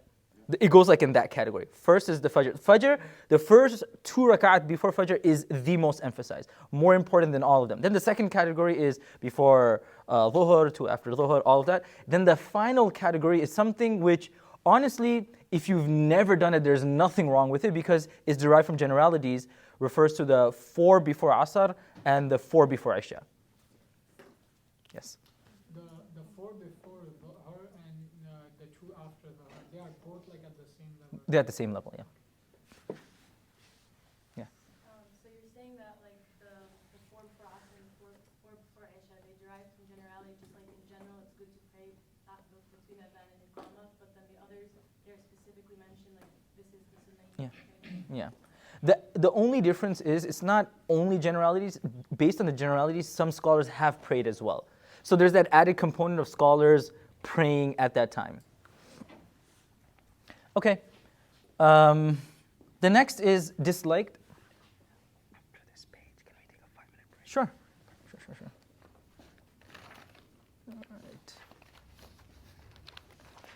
All right. Next is disliked. Disliked or makruh. Kariha yakrahu in Arabic means to dislike something. Makruh means disliked. The thing itself is disliked. Disliked means it's not immediately sinful to do it. It's not immediately sinful to do it. It's discouraged. But like all the other categories, you can't just lump everything into one just broad category of being disliked. There's a spectrum. It's either minor form of being disliked or a major form. A minor form is called tanzihi, and a major form is tahrimi. And I think this distinction is important because tomorrow when we start talking about the Fiqh of Ramadan, this distinction is important to bear in mind. The difference between the two types of dislike. Because sometimes a person will tell you, okay, this is disliked and that is disliked, and one seems really bad and the other one seems like a very minor issue. The reason for that, they're both disliked, but one is borderline sinful and the other is, yeah, it's better not to do it. And we'll give you we're going to cover a few examples tomorrow when you talk about fasting. Like, I might as well just jump the gun right now and tell you guys so you have an example in your mind. So an example of a minor form is, let's say for instance, I taste the food. I'm not eating the food. Let's say I'm cooking something and I want to taste the salt. Now, if I taste it, it's considered makruh, but it's makruh tanzihi. It's a lower minor form of it. It's not like I'm doing something haram or it's something highly problematic. But another type of makruh, a form of makruh that the scholars they mention is if a person is not being intimate with their spouse, but they're borderline intimate with their spouse. It can lead to something even worse. That's not haram, but that's makruh tahrimi because of what it can lead to. Both are discouraged, but one is much more discouraged than the other. And the distinction between makruh, So if you have haram on the one side, makruh on the other side, it's just like you have fard on the one side and you have mustahab on the other side. Kind of like the relationship between fard and mustahab is the same relationship between makruh and haram. Right? There's a category of mubah, which I'm going to get to in the ending when I'm done because it's kind of in between. But do you guys see that? So if something is mandatory, then something is recommended. If something is forbidden, then something is disliked. So the last category is haram, which, I mean, we'll get back to permissible in 1 second. But unlawful and haram, unlawful and haram means it's explicitly forbidden. Doing it once is sinful. Consumption of alcohol, lying, cheating, riba, all of that. Those are examples of haram. Now, in between, we have a category known as mubah. Mubah simply means it's something that is permissible. There's no legal ruling attached to it. For instance, going to sleep. It's not necessarily haram or halal or, if you're sleeping and you don't wake up for Fajr, that's a different issue. Or you're sleeping so you can wake up for Fajr, that's a separate issue. But sleeping as a thing itself, it doesn't fall under mustahab, makruh or haram or mubah or fard in and of itself. Is that clear? What's everyone's energy levels looking like? Are we re-energized, ready to move on? Inshallah. Good? Let's go. All right. Let's keep up the momentum, inshallah. So until this point, we've discussed some fundamentals of fiqh, from classification of rulings to prioritizing and ranking evidence to key terms. What we'll do now is more historical, the evolution of Islamic law. Today, if you ask someone, tell me what Islamic law says about X, Y, or Z, there's no straightforward answer because, okay, when you're saying Islamic law, are you asking for the Maliki opinion? Are you asking for the Hanbali opinion? Are you asking for the Hanafi opinion? Okay, no, I don't want to know any of that. I want to know what the Prophet ﷺ said. Okay, the Prophet ﷺ said X, Y, and Z. But there's this hadith on the subject, there's that hadith on the subject, there's this verse of the Quran. All right, can you synthesize it all for me? All right, we're going back to the madhahib again. All right, this is what the Hanbali school says, this is what the Hanafi school says. So the idea is there's no simple answer to that. And it will help to understand how Islamic law evolved and how it reached its maturation. It became its mature form, its crystallized, finalized form as we know it. And it's not a difficult subject, but again, as I said, having this basic understanding of where we were and where we got to can help you distinguish between what is part of Sharia, what is not part of Sharia, and how the schools of law were formed. So, who's reading next? Are you carrying on? All right, bismillah. Because we only have limited sessions, with Arya, Jazakallah khair for getting it started. We want to give one of the sisters the opportunity, and then inshallah we'll end with the brothers, Al-Armanu bil-Khawadi. Yes. Sisters. Okay, Sheikh. Okay. Evolution of Islamic law. Historians divide the evolution of Islamic law into several phases. So, what we mean by the evolution of Islamic law is, if today we say that speaking while you're in prayer invalidates your prayer, that's in its finalized form. How did we reach that? How is it that this body of law that we have culminated at what we call fiqh today? So we're going to talk about different stages, different levels. Each of these stages played a different role. Now, when we think about the major phases, the most important phases of Islamic law, it was the first 200 years. The first 200 years, to make it simple, let's just say first 250 years. 250 years marks the most important period in the history of the evolution of Islamic law. And these 250 years had different parts to it. The first part, we call it pre-Islamic Arabia, not because it's Islamic per se, but there were vestiges and parts of the deen, the religion, and the ways of Ismail and Ibrahim alayhi salam, that was prevalent. The Ahlul Kitab were over there, the people of the book were over there. There were certain customs in pre-Islamic Arabia that spilt over into the period of Islam, the prophetic area. Some of these things were nullified and some of these things were retained. So when we talk about issues related to marriage, the Prophet ﷺ nullified and cancelled a lot of the horrific practices that they were involved in. That a person would, get married and not take care of their spouse, divorce their spouse and just leave them like that. Nabi ﷺ said, this is completely unlawful. I know and understand you were doing this at some point, but we're going to have to cancel it.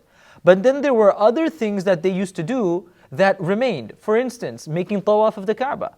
Making tawaf of the Kaaba predates Islam.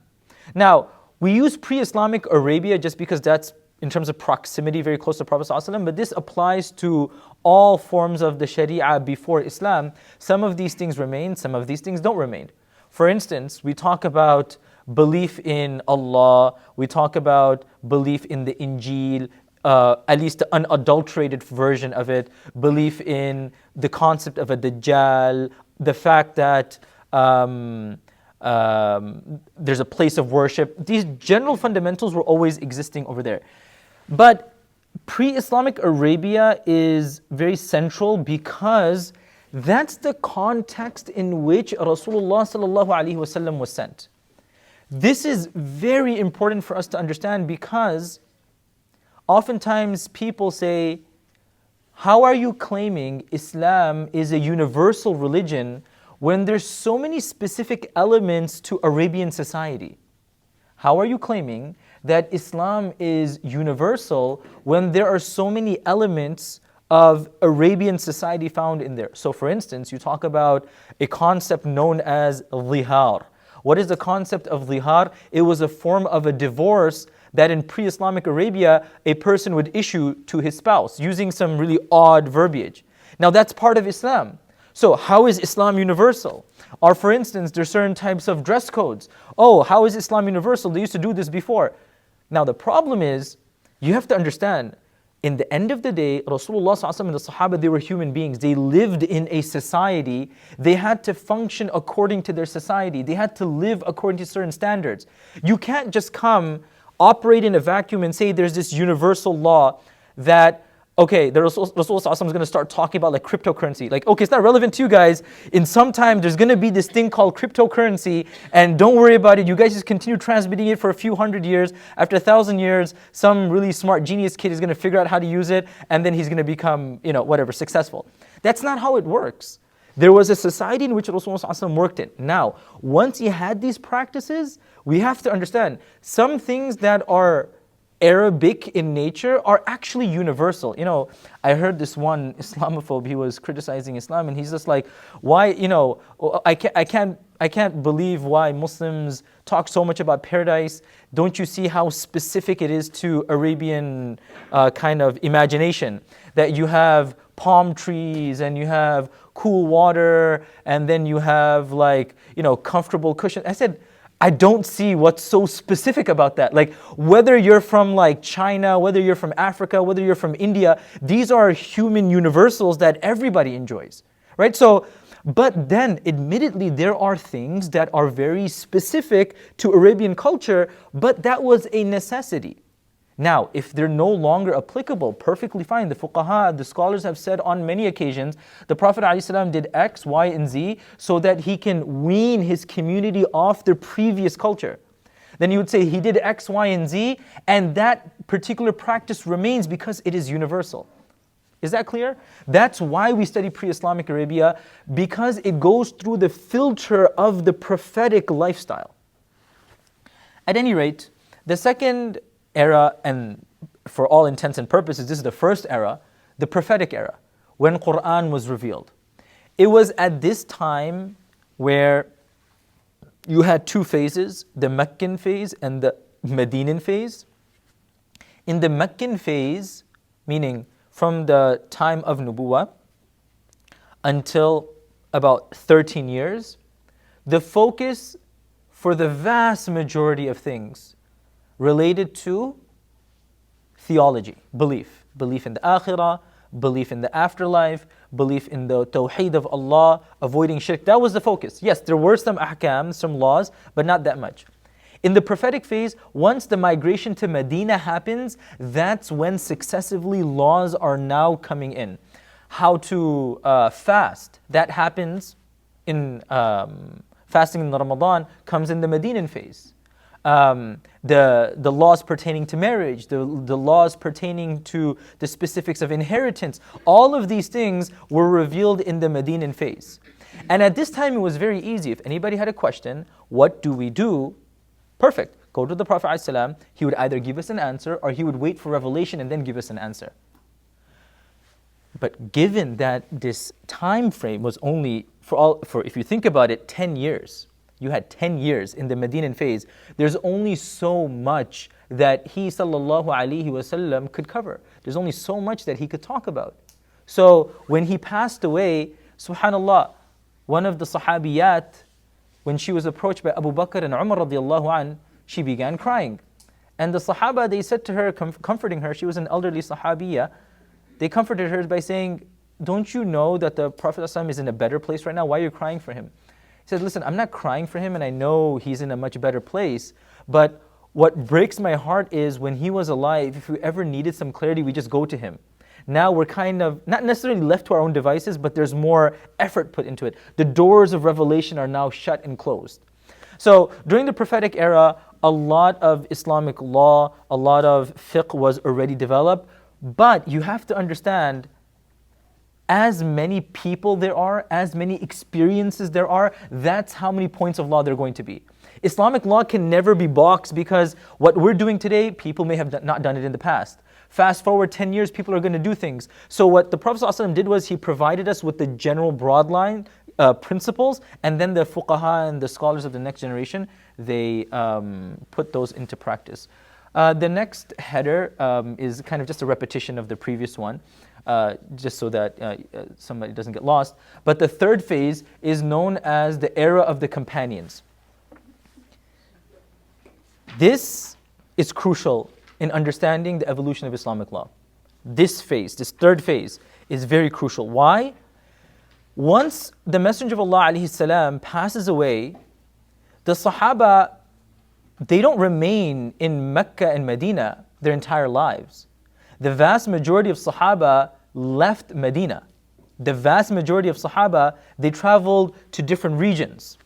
So you have Iraq, with its two major cities of Kufa, Basra, and later on Baghdad. That's where Abdullah ibn Mas'ud, Ali ibn Abi Talib, they went over there. Then you have Egypt. You have over there Abdullah ibn Amr ibn al-As. You have Syria. You have Muawiyah ibn Abi Sufyan. He goes over there. You have in Mecca or in Bahrain, in these different areas, Abu Hurairah radiallahu anhu goes. Stays in Mecca but goes there as well. In Mecca you have Ibn Abbas. In Medina you have Ibn Umar and Aisha radiallahu anha. The purpose of me saying this is they now begin to travel abroad. They go to different regions, and once a Sahabi goes to a region, the people around them now flock to that Sahabi. So if Abdullah ibn Mas'ud spent his entire life with the Prophet ﷺ, then he goes to Iraq, he is seen as the fountainhead of education. Everybody's turning to him. Now, the challenges of Iraq are very different than the challenges in Medina. What's happening in Egypt is very different than what's happening in Syria. Their experiences are very different. Yes, related to the straightforward things of Salah and Hajj and Zakah, there's no issue, there's no debate. But now when you start talking about specifics that were never addressed before, I'm in Iraq and the way of the contractual agreements between business people is very different than what was very maybe rudimentary in Medina. Now that large swaths of land are being conquered and there's Muslims and non-Muslims coming into the faith, what can I do to allow them to slowly acclimate towards Islam? Those were challenges that Ibn Mas'ud had, but Aisha radiallahu anha did not have those challenges because she's in Medina and everybody's already Muslim. You go to Egypt, there's a bunch of Coptic Christians over there. How do you interact with the people of the Ahlul Kitab? You go to Syria, you go to Bahrain, you have different, for instance, in Iran, those areas, the Sassanid dynasties, you had Persian Zoroastrians, and they're bringing their ideas. So every Sahabi had a different set of challenges and a different environment in which they're giving answers. So naturally, when they're giving answers, their answers will differ from their counterparts and their friends and their colleagues in other regions, because one set of circumstances are very different than the other. Is that clear? This is where what we can call the proto-Islamic schools begin. I say proto, it's just a fancy way of saying pre-Islamic, not pre-Islamic, the pre-madhahib. The madhabs are, believe it or not, they're just an extension of the schools of the Sahaba.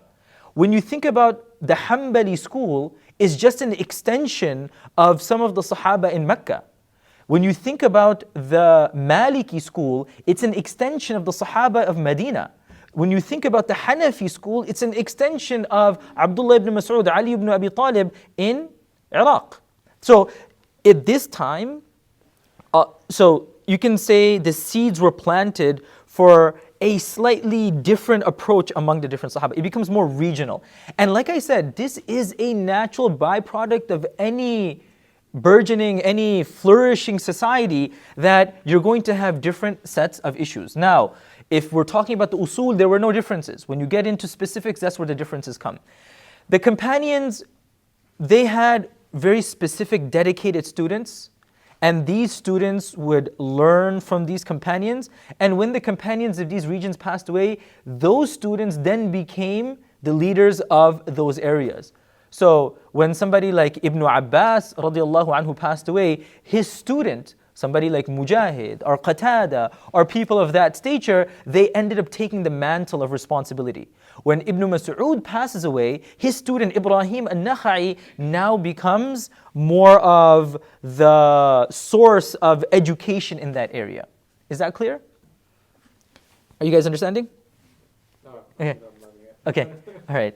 So this is important because it may start off with slight differences, but as you begin to progress, everyone's challenges are different, everyone's circumstances are different, and the divergence begins to get more stark and stark. These students, they have their students who have their students, and by the close of the first century, meaning 100 years after the demise of Rasulullah ﷺ, you have established centers of learning in all the major regions of Islam. Established. What I mean by established, you know how like nowadays we talk about, oh, I'm going to study at Al-Azhar. I'm going to study in Islamic University of Medina. I'm going to study in Darul Ulum Deoband. I'm going to study in a university, Islamic University of Malaysia. These are all places of learning. But if anybody knows anything about these universities, they're very different. Azhar is very different from Jamia Islamiyya Medina. Deoband is very different from the Islamic University of Malaysia. Why is that? Because each has its own cultural needs that they're trying to kind of address. The same phenomenon happened among the Sahaba by the close of the first century. You have the school of Iraq, you have the school of Medina, you have the school of Egypt, you have the school of Syria, Medina, Mecca. And I want to emphasize this again and again. It's not the usul. This is not saying the ummah is split and now there's this Islam over here, that Islam over there. Islam is still one. The secondary details are what is disputed. Now, by the 100s, after 100 years passes, there's a methodological, I wouldn't call it a split because it's not. There's a methodological difference in a preference. Scholars now fit into two groups in terms of their preference. One group of scholars become more transmission-based, and some scholars become more, the word may be misunderstood, I can't think of a good English equivalent right now, but you can say more rationalistic, right?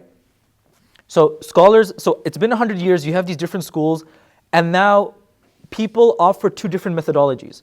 One is what we call the Ahlul Ra'yi, and the other is the Ahlul Hadith. Ahlul Ra'yi and Ahlul Hadith. Ra'yi in Arabic means much more spirit of the law, much more contemplation, deductive reasoning, hypothetical reasoning. That's one group of scholars. And another group of scholars say, we don't want to think too much about the issues. We are looking for a transmission precedent based. So you can say Ahlul Rai are more deductive and Ahlul Hadith are more precedent based. So to give you an example, if somebody were to ask the question, which direction do you pray when you get onto the moon? Let's say you land on the moon, which direction should you pray? The Ahlul Hadith will just tell you, listen, you're wasting your time. This has no relevance. You're wasting my time, you're wasting your time. Go pray the 4 rak'ats before Isha. You'll at least use it something, you'll be using your time a bit more beneficial. But if you went to the Ahlul Ra'i, they'll literally like dab you and go like, mashallah, let's sit down and let's talk about this more. I wonder which direction is it facing? Maybe you're going to have to face towards Saudi. They love that type of reasoning, hypothetical reasoning. That's why the word ra'i comes from the Arabic word ara'aita. Have you considered? Did you think about? So based on that, there's this difference of methodology that should we be more transmission based or should we engage in more hypothetical reasoning? Now, you may wonder, like, how is this a big issue? Because when you look at the evidence and you want to ask yourself, is this evidence something that we just follow because it's said? Or should we now look at the broader implications and see whether it's applicable or not? Depending on which group you went to, you were either like, ask no questions and let's just follow the letter of the law. The other group is like, you know what? The letter of the law is there, but it's very specific to a time frame, and now we want to work and apply the spirit of the law. That's how it was divided. Is that clear? The second important difference is also, and this is the last difference I'm going to talk about before we get to the different schools. The second important difference is the idea of, the fancy term is called praxis, which basically means nothing, but it's like regional practice. Regional practice. What is regional practice? This was something very important for Imam Malik. The Maliki school gave a lot of importance to this. It's this idea that I don't find anything in the Quran, I don't find anything in the Sunnah, but I live in Medina. I've been here for all my life. My teachers met the Sahabah, who in turn met the Prophet ﷺ. If there's a prevalent practice and there's no evidence for it, then it logically follows that it should be part of the Sharia, because where else are they getting it from? So then this idea comes of what do we do with the regional practices? So somebody like Imam Malik says, the amal of Ahlul Medina, the practice of the people of Medina is very important, because if my teacher who's a tabi'i, a successor, his teacher who's a sahabi, his teacher who's the Prophet ﷺ, even though I've seen no hadith on this, I have no Quran on this, it's unlikely that everybody in Medina is doing something wrong. Now you can understand the subjectivity here. Some people can say, you may think it's nothing wrong, but just because a lot of people in Medina are doing it, it's not as compelling. Do you see how these three things really informed a lot of what was happening in the 2nd century? The 1st century, a lot of these questions weren't raised, but in the 2nd century, the question of, I'm more transmission based. I'm more spirit of the law based. Third, I'm more based on the practice of the region. Do you understand that? So, again, I apologize if it's getting very technical, but this could help us frame and these differences, honestly, is a natural outcome of human civilization. No matter whether you lived in Medina, whether you lived in Iraq, whether this happened 500 years later, 500 years before, at some point, every civilization would have to go through a period where they ask these tough questions of, my precedent that I consider compelling, do I follow it to the T? Do I follow the letter of the law? Do I follow the spirit of the law? And what do I do when nothing's mentioned, but the people I hold as high authorities are doing that exact thing? Is that clear? All right. Now, that's the companions era and the era of the successors. We can go to the next page. Yeah, you can read it, Shona. Before schools of law, madahib, there were many legal schools by the 2nd century. However, by the 5th century, only 4 schools were able to gain lasting prominence and wider acceptance. It is important to note that a school, madhab, is not a sectarian divide.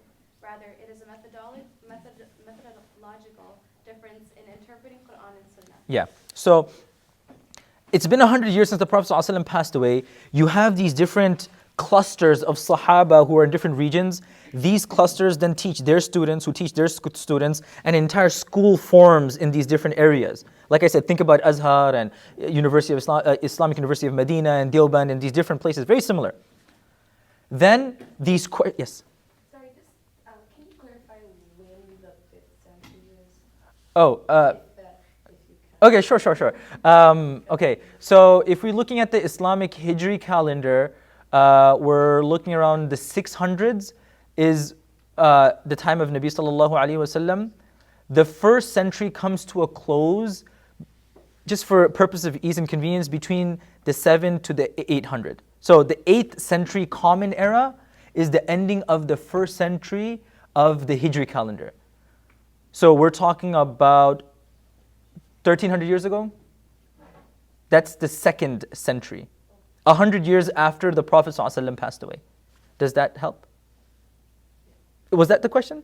Well, yes, then the 5th would just. So did I say the 5th at some point yet? Oh, you mean the 5th that eventually died? Oh, you mean eventually? Oh, I'll get to that shortly. But it means 400 years after Rasulullah ﷺ passed away. 1100.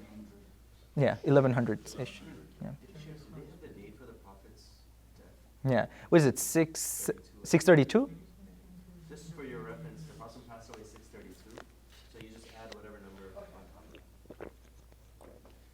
But because you have the lunar calendar and the solar calendar, there's a slight difference, but it's fine. All right. So, 100 years after the Prophet ﷺ, you have these circles of law in different regions.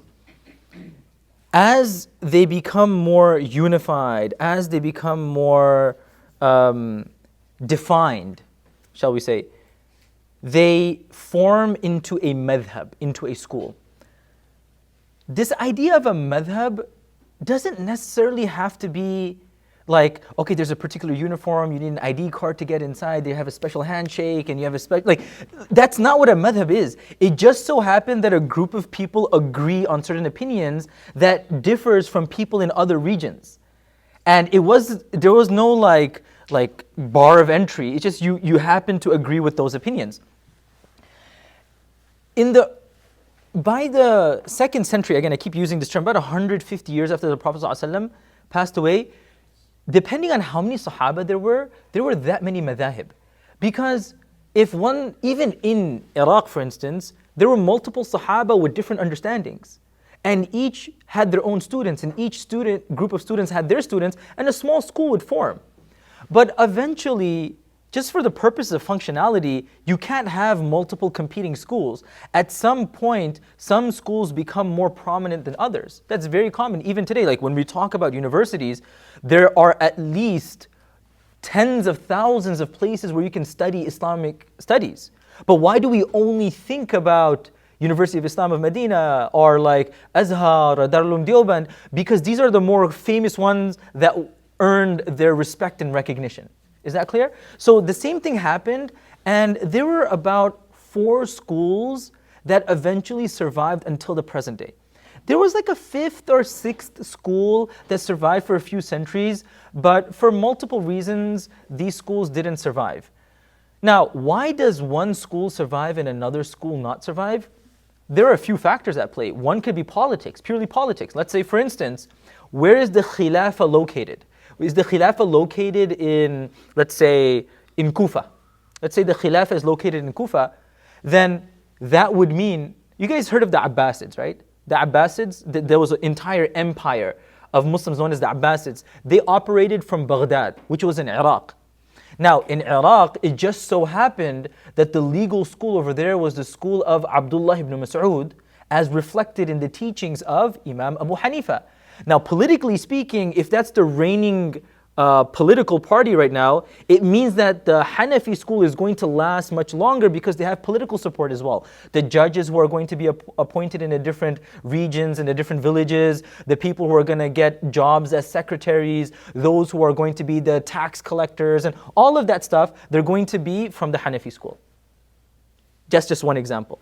So now ultimately four schools survive: the Hanafi school, the Maliki school, the Shafi'i school, and the Hanbali school. I'm just going to briefly touch on each of these. The Hanafi school, the founder of it is Imam Abu Hanifa. His name was Nu'man ibn Thabit. He was born in Kufa. He passes away in the year 150 of the Hijri calendar. Right? When we say 150, we'll just say after the Prophet ﷺ passed away. And his school gave preference to what we call the Ahlul Ra'i, more hypothetical reasoning, more musing, more, you can say, deduction based. That's kind of what the school revolved around. He had many famous students. His most famous students were two people. One, his name was Imam Muhammad, and the other was Imam Abu Yusuf. They were so close to Imam Abu Hanifa that they were called Sahibain, the two companions. Sahibain, the two companions. They were so close to him. So there's a lot we can sit here talking about the Hanafi school, but just the basics that you need to remember is that the Hanafi school starts off in Kufa. Now, with Imam Abu Hanifa and his students are Imam Muhammad and Imam Abu Yusuf. Imam Abu Yusuf becomes the chief justice of the Muslim empire. Remember how I said the reigning political party at the time were the Abbasids? They made him the chief justice. So he was overseeing of all of the rulers and all of the judges. Now, just historically speaking, the Hanafi school was very common and predominant in Iraq and Baghdad initially. But then the next big jump, or you can say expansion of the Hanafi school happens under the Ottoman Empire. The Ottomans, the Turkish rulers at the time, they were Hanafi in their legal school. So for a large percentage for a long part of history, the Hanafi school again got that political support and was being operated. The Sheikh al-Islam at that time, the person who was equivalent to what we would call the Pope in Catholicism, the Sheikh al-Islam in Islam, it would be somebody of the Hanafi school. So under the Ottomans for hundreds of years, it thrived. Another place that thrived was in India because of the Mughals. The Mughals, the ruling elites for about 400 years, since the time of Babur, who founded the Mughal Empire, until the last Mughal emperor was around 857. By the time he passed away, again, the Mughal courts were hiring Hanafi scholars and whatnot. So this was like the heyday, the different periods of which the Hanafi school thrived. The second school is the Maliki school. The Maliki school centers around Medina.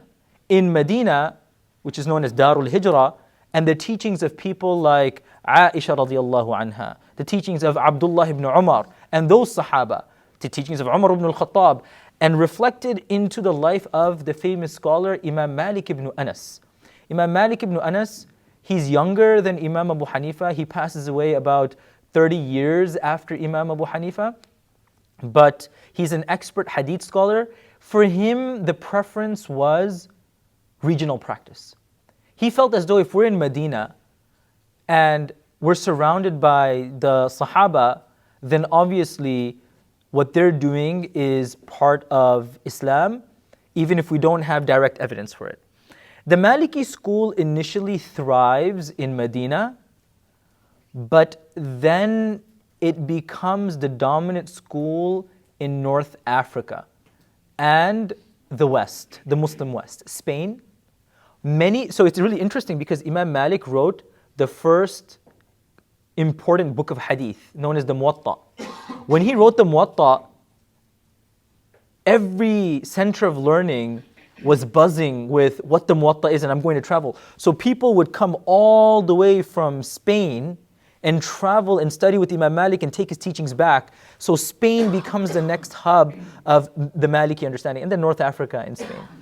Again, we can sit here talk about the Malikis all day, but hopefully that much would help. Imam Malik, he has many students who eventually take his teachings and they teach and they codify it. There's some famous students like Yahya ibn Yahya al-Laythi, there's Qa'nabi, there's a lot.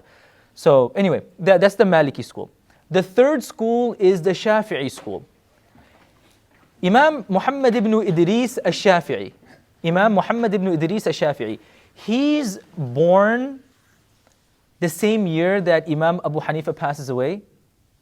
So it's, there's like this running joke. They're like, okay, was he scared of Imam Abu Hanifa, then he showed up? Or was Imam Abu Hanifa scared of him and then he left? But anyway, Imam Muhammad ibn Idris al-Shafi'i, subhanAllah, one of the greatest accomplishments of Imam al-Shafi'i was he kind of merged the two approaches, the rationalistic approach and the transmission-based approach. He said that, why is it either or? Why can't we find a middle ground? And that was one of his major contributions. So he was a student of Imam Malik, and he was a student of Imam Muhammad, the close student of Imam Abu Hanifa. So not only did he merge the two because he studied with both of them, and he said, hindsight is 20/20. Let's kind of like put the two together, and here's a different way of formulating the school. Imam Shafi'i travels extensively. He's originally from Palestine. Then he goes to the Hijaz. He studies in Iraq, but he passes away in Egypt, and that's where his school thrives, in Egypt for some time. This brings us to the last. I think the screen is giving me a message. I gotta hurry up. The Hanbali school is falling asleep. Is that what you call it? Like, okay. All right. The Hanbali school. Hanbali comes from Imam Ahmad ibn Hanbal. He was a student of Imam al-Shafi'i. You see, this is really fascinating how all of the schools and the founders are actually students of each other. They studied with each other, they taught each other. And Imam Ahmad in particular, he lives in Baghdad. He's there in Baghdad, he teaches. He's a very transmission-based school. His school is very predominant in Baghdad.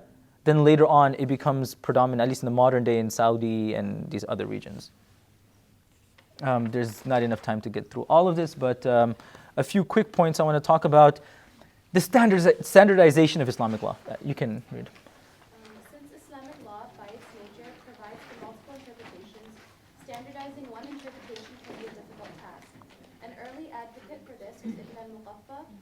Subsequently, an Abbasid Khalif even asked Imam Malik that one legal interpretation be imposed across the Khalifate, but he advised against it.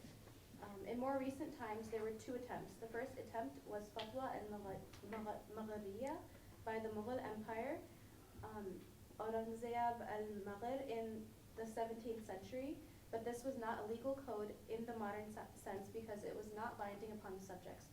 The second was Majallat al-Hakam al-Adliya, promulgated in 1877 by the Ottoman Caliphate. Okay, this is interesting, right? In America, we have this idea, in the West in general, we have this idea of standardized law. For the most part, right? Let's say, for instance, if I do something in Wisconsin, whether I go to a judge nearby or I go to a judge a few miles down, most likely the ruling is going to be the same. Yes, different states may have different laws, but within one state you have a standardized set of laws, right? Can you do the same with Islamic law? Now that's a very important question. Can we standardize it and say, okay, for the purpose of convenience, let's just make everybody follow one legal school, just so that everybody's on the same page? And interestingly, some scholars tried doing this in the beginning. Somebody came to Imam Malik, one of the Abbasid Khalifas, and he said, "O Malik, we would like to take your version of law and implement it throughout the entire Muslim empire so everybody follows your opinions." And he very flat out declined. He said, listen, this is not a good idea. Why? Because everyone has different temperaments. Everyone already has different approaches. The moment you try to standardize law, the problem you're going to face is people who have a different temperament, you're imposing on them something that's unnatural. So if by my very nature, I prefer more transmission-based evidence, if you're going to impose on me a more hypothetical reasoning type of evidence, that's going to make me feel uncomfortable. Imam Malik said, look, in terms of the usul, in terms of the foundational principles of Islam, we don't even disagree. We don't need to put everybody on one school because we agree on the fundamentals. And the little that we do disagree on, they're secondary. Let people allow the difference of scope. If I want to raise my hand, alhamdulillah. If I don't, that's perfectly fine. If I believe this type of financing to be permissible, that to be impermissible, that's fine. But we need to allow for that flexibility. Is that clear? So they tried this, and Imam Malik disagreed, and he didn't allow that to happen. There were two attempts, again, to do it. One was under the Mughals. There was Aurangzeb, Alamgir. Alamgir is a Farsi word to mean Shah, the person who's like a king of the whole world, right? So Alamgir, Alam, the world, and Gir, kind of like the ruler. Alamgir, Aurangzeb was one of the more pious khulafa of the Mughals, and he collected a set of fatwa. And he said to the judges in the Mughal Empire that I want you to issue a ruling based on this. It was an attempt, but ultimately it's not the standardization of law, it was just a suggestion. Because you can't standardize law. Difference of opinion is natural, it's going to happen. Even if you take, even within Western law, there is clear disagreement. I mean, you just look at the headlines any day on politics. One state is allowing something, another state. Perfect example, when you're driving, can you take a right turn on a red light or not? Can you or not? In New York, you're not allowed to do it. You'll get a ticket. In practically the rest of the universe, you're allowed to do it. I don't know what's wrong with New York. For some reason, every time I go there, I'm just about to get a ticket. But you go to Dallas or anywhere else, what's the law in Wisconsin? You're allowed to? You're allowed to. Okay, so now that's a difference of understanding. There's a difference in understanding, so you can't really standardize it. It becomes very difficult. The second attempt was in the Ottoman Caliphate. This was more related to business or transactional law, was known as the Majallatul Ahkam al-Adliya.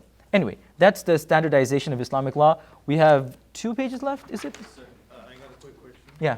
The Imam Abu Yusuf's Kitab al-Kharaj, would that be considered as standardization of Hanafi economic law? The problem with, okay, so just some context. There was a scholar named Imam Abu Yusuf. He wrote a book called Kitab al-Kharaj, in which he spoke about how to collect land tax. Right? How do you collect land tax? Is that an example of standardizing law? Not necessarily, because he was just telling Harun al-Rashid how he should collect tax, not that he imposed it on everyone else. Standardizing law would mean it's a very fixed legal code that every judge has to follow without disagreement. All right. From the last 2 sections, one section is how do you deal with conflicting evidence? We touched on this earlier on. What you call this is ta'arud al-adilla. Ta'arud means conflict between evidence. Conflict between evidence. One hadith says the Prophet ﷺ said Ameen loudly after Surah Al-Fatiha. In another hadith, it comes that khafada. He said it softly. How are there 2 conflicting evidences from the Prophet ﷺ? Another hadith will tell us that you should raise your hands, you should not raise your hands. Another hadith tells us a particular type of sale is permissible, another one says it's impermissible. The reason why there are differences, there are 3 primary reasons why differences come about. One just has to do with timing. Because Islamic law, if the Quran was revealed overnight, as Aisha radiallahu anha says, if the Quran was revealed overnight and everybody had to change their lifestyle immediately, very few people would accept Islam. Imagine you come to society knee deep in shirk, knee deep in all these practices, and you tell them alcohol is impermissible, interest is impermissible, shirk is complete. You tell them all that overnight, nobody's going to accept the message. So the Prophet ﷺ slowly weaned them off. Now, determining which hadith were first, which ones were second, is the task of the scholar. That's why there's conflict. Another reason why there's conflict is sometimes one evidence is reliable and another evidence is not as reliable. Now you may say, okay, simple, why not just go with the less reliable one? But the problem is, let's say the one that's less reliable seems to have more support by early scholars. What do you do at that point? So it's a very complex process that I'm simplifying right now, but we can get to it. Yeah. Can you also give an example of earlier when you were talking about when they have difference of opinion, they took like the common of the two opinions? The common? Like, yeah, like, you know, like what overlaps or something? Did I misunderstood? Like, I think in the beginning of the lecture you said, like, you know, when they had difference of opinions, there were two opinions at a time. Oh, reconciliation. Yeah. They try to reconcile the two together. Okay. Yeah, so that's going to be the first type. So when you have conflicting evidence, what sometimes they would do is, listen, there is no conflict. You can practice on the two together. So a good example of this is, there's a hadith that's like, where do you place your hands in prayer? Do you place it on the chest? Do you place it above the navel, beneath the navel? So some scholars say, okay, there's multiple hadith, but it's very hard to determine it. So the reconciliation between them is you place it right in the center, because that way you're practicing on all of them to one extent. Another one, when you hold your hands in prayer, do you hold your wrist? Do you hold your forearm? Do you hold your the back of your hand? But you can do all three. It's not a conflict. If you just hold your wrist, part of your hand is on the back of the hand, part of your fingers are on the forearm, and you're holding onto the wrist. That's just a simple example of how they take all the hadith together and they're able to combine it. There are many other examples, but how would they approach conflicting evidence? Yeah. One of the key distinguishing features amongst the four schools was their approaches to mitigating apparently conflicting evidence from Quran and Sunnah. The scholars formulated a number of ways to address these conflicts, such as reconciliation or jamir. Abrogation, preference, and defer. So basically, as I said, when there's a difference, so there are four ways that you can do this, right? The first is reconciliation. Reconciliation means jama', yajma', which means to combine the two. Like the example I gave right now. You have three hadith. One says when the Prophet ﷺ held his hands in prayer, he put his hands on the back of the hand. Another one said he held his wrist. Another one said he held his forearm. Well, you can practice on all three if you do it in the right way. Another one, the Prophet ﷺ kept his hands by the ears. Another one says by the shoulders. Another one says by the chest. Well, if you put it right here, you're practicing on all three. So maybe there is no conflict when you think about it. Another is abrogation. One comes first, one comes later, and it was eventually abrogated. An example of this was the speaking in the prayer. Can you speak in prayer? Initially, you were allowed to speak in prayer, but later on, that permission was taken away. The third is preference, and this is the tricky one, where you have two pieces of evidence. You can't determine which one is first or second. You also cannot combine the two, so you prefer one over the other. Coming back to prayer is if one hadith is saying, I say Ameen loudly after Surah Al-Fatiha, and the other one says, I say it softly, a scholar will sit down and say, look, I've looked at all of the evidence, my heart inclines more towards saying Ameen loudly. Others will say, my heart inclines more towards it saying softly. Both opinions are technically valid because there's evidence on both sides, and it's a secondary issue ultimately, but I just go with where my heart leads me to. And the last is, and honestly, this last category is more theoretical. There aren't any specific examples of it, but hypothetically speaking, if a person's exhausted all means and they have literally nothing left to do, and there is conflicting evidence, they'll just say, we cannot practice on this. If you have two conflicting evidence, you can't reconcile them. You cannot say one is abrogated, one was cancelled because it's earlier. Three, you can't prefer one because they're equally convincing, then we're just going to put it to the side. They give examples of this, but really there's no real practical application of it. It's very theoretical. All right? Is that clear? Any questions? Yes? I understand it's theoretical. Could you give an example of well, waqf or tawaqquf, and I can give an example outside of law. I'll give you an example outside of law, right? So there's a study I've been busy with regarding the hadith that talks about the height of Adam alayhi salam. And there's some ahadith about his height that says he was 60 feet tall. Now, when you look at it from the perspective of archaeology and science, it becomes very difficult to prove. Now, when you dive deeply into this, you look at the archaeology is very strong. You look at the science and the physics is very strong. And Islam tells us to follow science. Islam's not just telling us turn a blind eye to it. But on the other hand, you have a hadith. But then again, the hadith aren't on the level of qat'iyyah. So now you have compelling evidence here, you have compelling evidence there. what do I do at this point? I will just say, Wallahu ta'ala alam. I just don't know what to do. I will just wait till we get further clarification. If the archaeological evidence and the scientific evidence reaches a point of conviction, like it's much more compelling than existing data provides, then I'm going to say, we're going to prefer the science over the hadith over here. And there's nothing wrong with it because the hadith doesn't reach that level of certainty. In fiqh, there were examples, but they no longer exist. What I mean by that is somebody like Imam Abu Hanifa or Imam Malik would look at evidence and say, oh, both are compelling for me. I just can't pass a ruling. But then his students will come and say, no, you know what? Our teacher wasn't able to prefer one over the other because he was unaware of X principle or X hadith. We prefer it. So there's no practical example now, but it was more practical for scholars back then. So now we have access to all. We have access to everything, so yeah. Which brings us to the last section, just taqleed and ijtihad. Yeah, go ahead. It is understood in all human disciplines that expertise in any field requires extensive study, mentorship, and practice. In fact, a mastery of any field is not just a product of book knowledge, but also an apprenticeship under the auspices of an expert in the field. In Islam, the term taqleed captures the deference of a novice to the expertise and refined methodologies of a renowned imam. This means that a person chooses a school of thought and complies with it in all areas. However, this practice of taqleed is on different levels, necessary, ideal, and optional.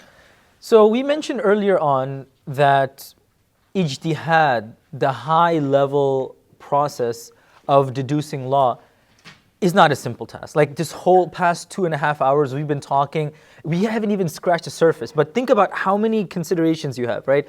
You have to worry about the thubut and dalala. You have to talk about the masadir of the sharia, the practice of the Sahabah, spirit of the law versus text of the law versus regionality. You have all of these different considerations. Now, some people dedicate their lives to this. Other people just do not have the same amount of time to dedicate to this. So that's why you have a mujtahid, a scholar who's done this. And my job, my responsibility is to simply say, you know what, I'm going to follow, I'm going to defer to your judgment. So we can categorize people into 3 levels. One is somebody for whom it is necessary to follow the opinion of another scholar.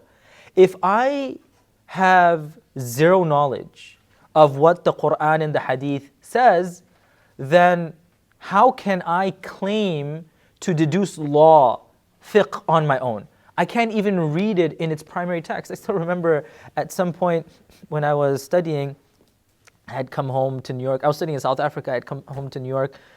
By the way, in the beginning when Ustad Amir said that he moved from UK to Dallas, most of you are wondering if I'm going to start speaking in like a British accent, like but then I speak in this American accent and you're wondering like, wait a second, you're only here for 5 years, how did your accent change? Well, I was in the UK just for 2 years and then from there directly I came to Dallas.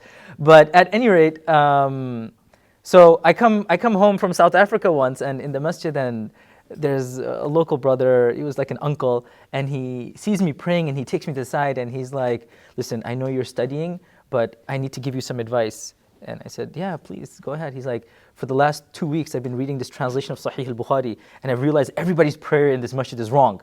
And I said, wow, okay, show me. Then he starts reading hadith after hadith after hadith, and I know the original Arabic, and I can see the problems with the translation. Like the translations didn't do justice to what the original Arabic was saying. And I felt so bad for him because he came with such enthusiasm. I said, you know what, you're right. Inshallah, mashallah, you just keep doing what you're doing. And I didn't want to burst his bubble or rain on his parade. But it goes to show that like this requires dedicated effort. It takes time. You need to know Arabic, you need to know tafsir, you need to know hadith, you need to know how do you authenticate hadith, which hadith are reliable, which are unreliable. You need usul al-fiqh. There's a whole dizzying array of kind of expertise, levels of expertise that you need before you can do something. So that's, for those people, it's necessary. Then for certain people, it's not necessary, but it's ideal.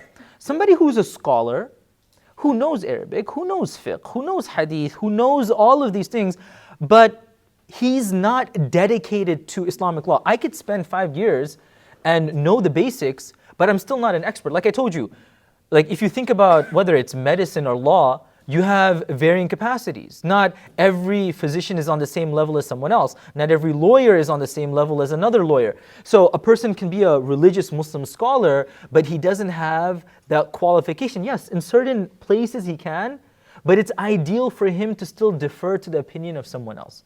Which brings us to the last category, when it's optional. When you have some senior scholars who spent their entire lives studying and doing this thing, they have their own qualification and authority to deduce laws. So for instance, anybody heard of Mufti Muhammad Taqi Uthmani?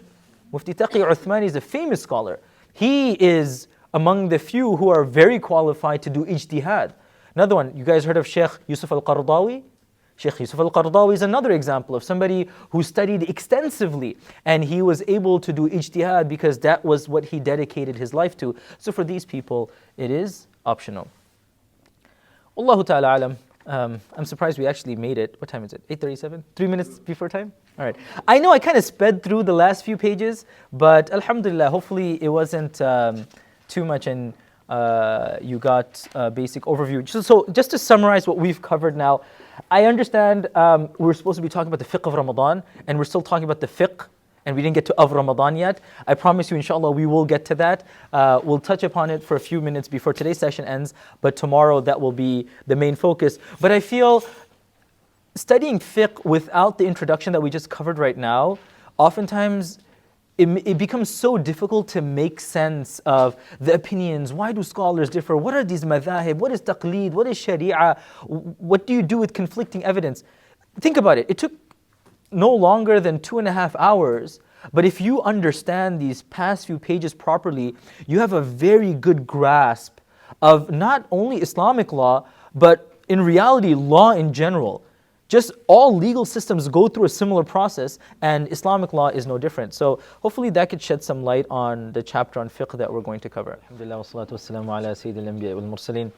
So if 5 minutes of break translates into 15 minutes of break, it only follows that 15 minutes of class should translate into 45 minutes of class. Anyway, barakallahu feekum. Jazakallah khairan everyone for the time that you're spending studying the deen. Allahumma lakal hamd. All right. As mentioned, sometimes when we like deep dive into these academic topics, it can get a bit dry. It can lose touch with the more spiritual components of Islam. And that's why it's important for us, no matter which intellectual academic endeavor we're involved in, take a few moments and trace back our roots to the Quran and the Sunnah and kind of recalibrate why we're doing what we're doing. All this historical information is nice, it's beautiful, we're learning a lot, but ultimately we do everything to earn the pleasure of Allah subhanahu wa ta'ala. And fiqh, as fascinating of a human project as it may be, in the end of the day, it's a vehicle for us to get closer to Allah subhanahu wa ta'ala. That's why, to end off on a more spiritual note, let's cover some of the ahadith so that we can segue into the fiqh of Ramadan tomorrow. There are a few ahadith over here. I would have asked some of you all to read, but just so that we can cover some more ground quickly, I'll just read myself, inshallah, and translate as I go along. The first hadith, it's on the authority of Abu Hurairah radiallahu ta'ala anhu, who says, إِذَا دَخَلَ رَمَضَانَ فُتِّحَتْ أَبْوَابُ الْجَنَّةِ وَغُلِّقَتْ أَبْوَابُ جَهَنَّمَ وَسُلْسِلَةِ الشَّيَاطِينَ. The Prophet sallallahu alaihi wasallam said, when Ramadan begins, the gates of mercy are opened and the gates of hell are closed. Gates of mercy, you can translate it like that, but the idea here is more the gates of paradise. And the shayateen are chained up. The shayateen are chained up. The idea that the doors and the gates of Jannah are opened, it's kind of clear in the following hadith that's mentioned in the same paragraph, in which وَيُنَادِي مُنَادٍ يَا بَاغِيَ الْخَيْرِ أَقْبِلْ وَيَا بَاغِيَ الشَّرِّ أَقْصِرْ. That the doors of Jannah being open and the doors of Jahannam being closed is metaphorical in the sense that the opportunities of getting closer to Jannah are much greater, and the opportunities of getting away from Jahannam are also greater as well. And this is something we notice all the time. وَسُلْسِلَةِ الشَّيَاطِينَ. it's easier for someone to avoid haram in Ramadan than it is outside of Ramadan. We're much more particular about what we watch, what we say, what we listen to, how we interact, how we treat others, simply because that's the rahmah of Allah subhanahu wa ta'ala manifesting in the actions that we do. So as I mentioned, that's the part that comes on Sahih al-Bukhari. Then there's another narration which mentions about the same thing, but the key point here is right in the ending. He says, وَيُنَادِي مُنَادٍ يَا بَاغِيَ الْخَيْرِ أَقْبِلْ وَيَا بَاغِيَ الشَّرِّ أَقْصِرْ. That a caller will call. What's meant by that is the angel announces in the beginning of Ramadan, "Oh, those of you, بَاغِيَ الْخَيْرِ, if you intend to do good, don't think about it, just do it. Don't think about it, just do it. And those of you who are intending to do wrong, drop that thought and stay away from it." The best way to kind of just cut it off from its roots is act on that positive impulse and never act on that negative impulse. That's what a number of scholars would always say. They would say that, subhanAllah, any good deed that you do is a moment of sacrifice for an eternity of bliss, and any sin that you do is a moment of pleasure at the expense of an eternity of happiness. And this happiness is not only for the afterlife, even in this world. People oftentimes just feel miserable after whatever it is they do to kind of just satisfy and gratify their carnal desires. At some point, it becomes so routine that it's like, what's the next best thing? What's the next best thing? Until you reach this point where you're just not satisfied by any normal thing. So, Ya baghi al-khayr, aqbil. If you have some good intentions, just practice on it, capture it. They say good intentions are often called waridat. The term that they use for good intentions is like a warid. And in Arabic, a warid refers to a visitor. So a visitor will come knock on your door, and then if you open the door, you let him in, alhamdulillah, he'll feel welcome. He knocks on the door, you don't open it, he may try again a second time. By the third time, he's not coming back again. So try to catch on that impulse. Like, it's Ramadan and I'm like, you know what? I'm just done. I just can't listen to this stuff anymore. I can't see this stuff anymore. I can't say this stuff anymore. Just stop. That habit will stick with you after Ramadan as well. And the opposite is true as well. It's Ramadan, I'm sitting down, I'm like, listen, I haven't read Quran in a while. I'm like, yeah, you know what? After Taraweeh, I'll do it. No. Right now. Just stop what you're doing. If you had that intention, capitalize on it right away. So I think the most important lesson from this is the moment a good intention comes to your heart, capitalize on it before it's too late. Then we have the second hadith in which the Prophet of Allah alayhi salatu wa taslim, he says, من صام رمضان إيمانا واحتسابا غفر له ما تقدم من ذنبه. That whoever fasts in Ramadan with two qualities which we will describe, غفر له ما تقدم من ذنبه. All of his previous sins will be forgiven. The restriction is إيمانا واحتسابا. Iman, having faith in what you do, and ihtisaban, hoping for reward. Growing up, when I used to read this hadith, I thought to myself at times, what's the benefit of adding iman and wahtisaban? Like, if I'm going for Taraweeh, there has got to be a good motivation for me to go through 8 or 20 rak'at. There has to be a motivation for me. I just about pray Fajr. Why am I going through all of these rak'at? If it's not iman, what else is it? Until sometimes you're in the back saf, and growing up as a teenager, you're just having a conversation. I'm like, hey man, why aren't you not praying? He's like, man, I was forced to come here by my dad. I was forced to come here by my mom, or, I don't want to be here. And then you realize people can go through the motions and not really have iman. You need a strong motivation to do this. So Rasulullah ﷺ says, listen, if you're coming, make sure you check your intention. Iman means to have faith, but that's still not enough. You need ihtisab. Ihtisab means to have a hope of reward. Sometimes we do things in this robotic fashion, in this it's kind of like a conveyor belt. We just go on it and it just keeps moving, whether we're conscious or not. We need to get into a state of mindfulness. Even in mental health, they talk about mindfulness. This concept of mindfulness also applies to our prayer. That why am I doing this? I'm doing this so that I can be rewarded. من قام إيمانا واحتسابا غفر له ما تقدم من ذنبه. Your prayers, your sins will be forgiven. And I was talking about this during the khutbah in Jumu'ah, that our sins are forgiven, but also it brings life to Ramadan. Instead of focusing so much on how to increase what we're doing, let's improve what we're doing. If I'm already praying Fajr, instead of trying to, include tahajjud in it, why not just, make my salah more meaningful? Like if I recite verses that I know, I'm up a bit earlier, I come with wudu, instead of like I'm dragging my feet like a zombie to the masjid, I'm awake, I'm more alive, I have that feeling. That will increase the ihsan and the quality. And that's what's meant by iman and wahtisaban. Listen, most probably you're going to be coming to the masjid, whether it's to hang out with your friends or to meet up with people, because that's where everybody's at during Taraweeh time. But if you just change that intention, it will go from being what they call an aada to an ibadah. They say the difference between aada and ibadah is just one ba, it's one letter. Aada means just something I'm doing customarily. Ibadah means worship. And the difference between the two is just one letter. So just make that difference and get that reward. All right, so iman and wahtisaban.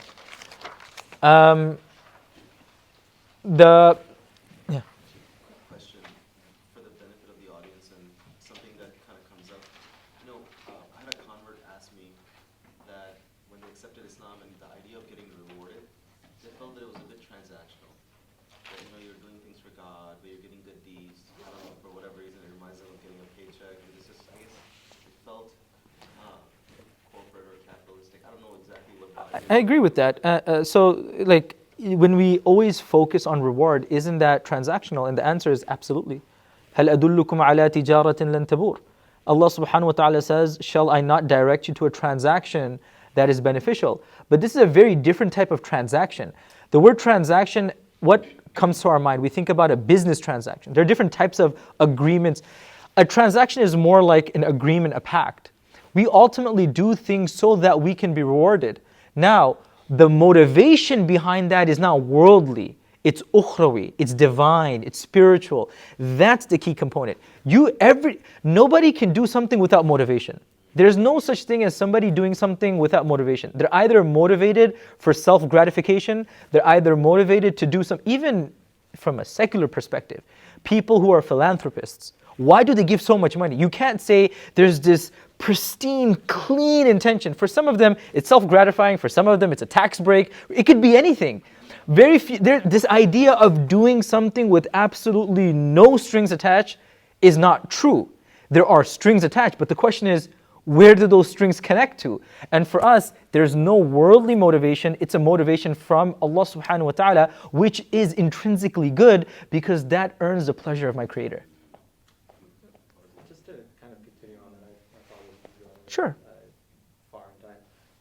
So it's like, if you're doing something then for the sake of Allah, but like suppose I read Surah Al-Ikhlas because I want a tree planted for me in Jannah or something like that, versus reading Surah Al-Ikhlas out of the pleasure and the obedience and respect for our Lord. Yeah. Is there a difference in motivation that is important in terms of like iman, ihsan, and That's a very good question. Like one person recites a particular surah to get a very specific reward, and another person's not too concerned with the reward but the pleasure and happiness of Allah.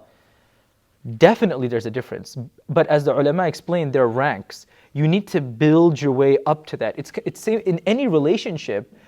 People don't just do things. It takes a while to build that level of mahabbah and love and confidence and investment and trust to be able to do it purely for the pleasure of Allah subhanahu wa ta'ala, anybody else. If somebody can reach that level, that's great, but it takes some time. But the second thing I will say is, if you do think about it, getting rewarded by Allah is still from Allah. And getting the pleasure of Allah subhanahu wa ta'ala, why does a person do that? Because it's self-gratifying. So if you're going to look at it very logically, there's still a self-component to it. But there's nothing wrong with that self-component because it's contingent on the ridwan and happiness of Allah. And just wanted to add to what Ustad keeps saying, as a reminder to us, at the end of the day, even if it feels like a transactional thing, you won't get into Jannah because of your actions, right? At the end of the day, it's by the mercy of Allah. Subhanallah, this is so important. We can only do so much. Yeah, the purpose of the transaction, so to speak, is to show our commitment and motivation. And if Allah accepts, He accepts. Yes, Anis? I was saying hypothetically, this intention in your heart, right? But as you're doing the good deed, shaitan starts coming in and starts saying like people are going to gratify you, and your intention starts shifting through the action. Yeah. Would the advice be to keep renewing the intention, or what would your advice? Yeah, generally they say don't stop an action because you doubt your intention. Fight that bad intention. Unless you feel that, you know what, let me get off for it. Like a good example is people who are like social media influencers, right? Like maybe some of you are, some of you aren't, but like, if I feel like sharing advice on social media is having a positive impact, but at some point I start thinking like, man, you know what, this is really getting to my head. I'm starting to feel this sense of like, self-gratification, i'jab bin nafs. I feel like I'm someone. Fight the intention, but if it's constantly coming, it's actually healthy to, take a break from it, stay away from it, so you can see that, okay, am I doing this for the pleasure of Allah, am I not doing it? So but when it comes down to my salah, like I have to, like if I'm appointed as the imam of the masjid, I have to go show up. I'm not going to say, oh, by the way, I feel like I'm showing off, find somebody else to lead the salah. This is between me and Allah, it's not for you. Like, I can't do that. Like, I have a responsibility to fulfill. So I think it's important to see what that action is, and oftentimes we need to take a break from it, especially these things that involve other people, sharing advice or, talks or advices or lectures or whatever these things are, they can really get the better of you, and no one is safe from that, including myself. Right, because you're in a setting where there's a lot of people. Absolutely. More knowledgeable than everybody there. You kind of feel this way of like, I'm sharing all this knowledge, but maybe they think that I'm doing too much. Absolutely. Like you forget that you're just a megaphone. Allah subhanahu wa ta'ala's knowledge is coming through you. 9:06. Should we call it a day? Oh, I'm sorry. Yes. I'll take one question from this side and then two questions from here, then we can pause inshallah. I was going to say, just for the people who have to get going, Sheikh, is it okay for them if they trickle out as the last two questions continue? Sure. If anybody wants to start. Some people, I don't know if someone has hard deadline to leave by 9. If you do, obviously we completely understand. Sure. But as many questions you want to take, Sheikh. If you put it like that, one person's just going to stand up and start shamefully just walking out. Yeah. Would you say the reward would still be the same, even if you're doing something you know you have to do, but you really don't, I don't want to say hate, but you don't enjoy Sure. it, but you know you have to. Yeah. And then doing something that you really enjoy and you want to do it for the self, gratification or whatever. Sure. Would you say the reward is the same? So the baseline reward is the same, but the bonus reward is not. What I mean by that is, hypothetically, if praying my salah and I'm like, it's Fajr time and I'm so exhausted, but I'm like, man, you know what? This is sinful. I'm going to have to do it. If there's a particular reward that somebody's going to get, 100% of that reward, I will get it. But if I'm about to sleep and then I'm falling asleep and then it's Fajr time, and I remind myself, Allah subhanahu wa ta'ala has given me so much, why can't I just sacrifice my... So it's not the punishment or the reward, it's more like, I don't want to disappoint my Creator. He's done so much for me. He's given me so much. And then I pray, I'm still getting that 100%, but there's like a bonus to it that's more spiritual and more psychological, and Allah will reward me more, not so much for the action, but for the attitude with which I did the action. So the action itself has a set type of reward that I'll get, but the bonus reward has to do with my perspective with which I'm doing it. Yes? Can I ask a question referring back to Tafaqih and... Sure. So like that section, was it referring to like making new fatwa based on certain circumstances, or is it like if you have multiple scholarly opinions and you, like the average Muslim, like looking at these opinions, they're all like valid evidences, valid opinions? Like, can we do our own ijtihad on that, or is that something that we pick one scholar and follow their opinions? Again, it depends on the level of expertise. If someone doesn't know much about how Islamic law operates, for the sake of consistency, it's best for them to just, for convenience sake, find one scholar. And occasionally, if they go to other scholars, there's fine. But this idea of just shopping around, it's not that it's wrong per se, because ultimately everything is fiqh, but what it can lead to. Remember we spoke about saddu dhara'i', preclusion. We try to stop something, even though it's permissible, what it could lead to. And this has been observed when you allow people to just just willy-nilly take any opinion that they want, what ends up happening? You're like, okay, I want the more easier opinion on this position. Okay, you know what? If I get a cut and I'm bleeding, oh, it's perfectly fine. I don't need to worry about it. Oh, in wudu, I didn't get to do masa properly. I'll just go with the Shafi'i opinion. Oh, the Maliki say this, the Hanafi say this, the Hanbali say this, the Zahiri say this, and I think my uncle said this. And then you put it all together, you got this Frankenstein monster that we're operating with. At some point, I'm not even joking, when people start shopping around, it's 4 madhahib, then there's 8 madhahib, and then there's my madhab, and it's like the wild, wild west. So, sorry? Yeah, so for the sake of convenience, it's best to follow a scholar. But in and of itself, is there something wrong? I have a local imam, I take his opinion, and then the next day I go to another imam, there's nothing wrong with that. But as insan, as a human being, I know my weaknesses, and I just can't expose myself to that amount of the lack of restraint. I just know I will, like myself, no matter how much I studied, I feel like I have to follow I need somebody to guide me in my ultimate decision making, because I know, especially in my case, because I know a lot about the differences of opinion. And I'm like, okay, I know there's a difference of opinion here and there. If I don't just, consign my opinion to someone else who's more educated, I can fall into the same problems as well.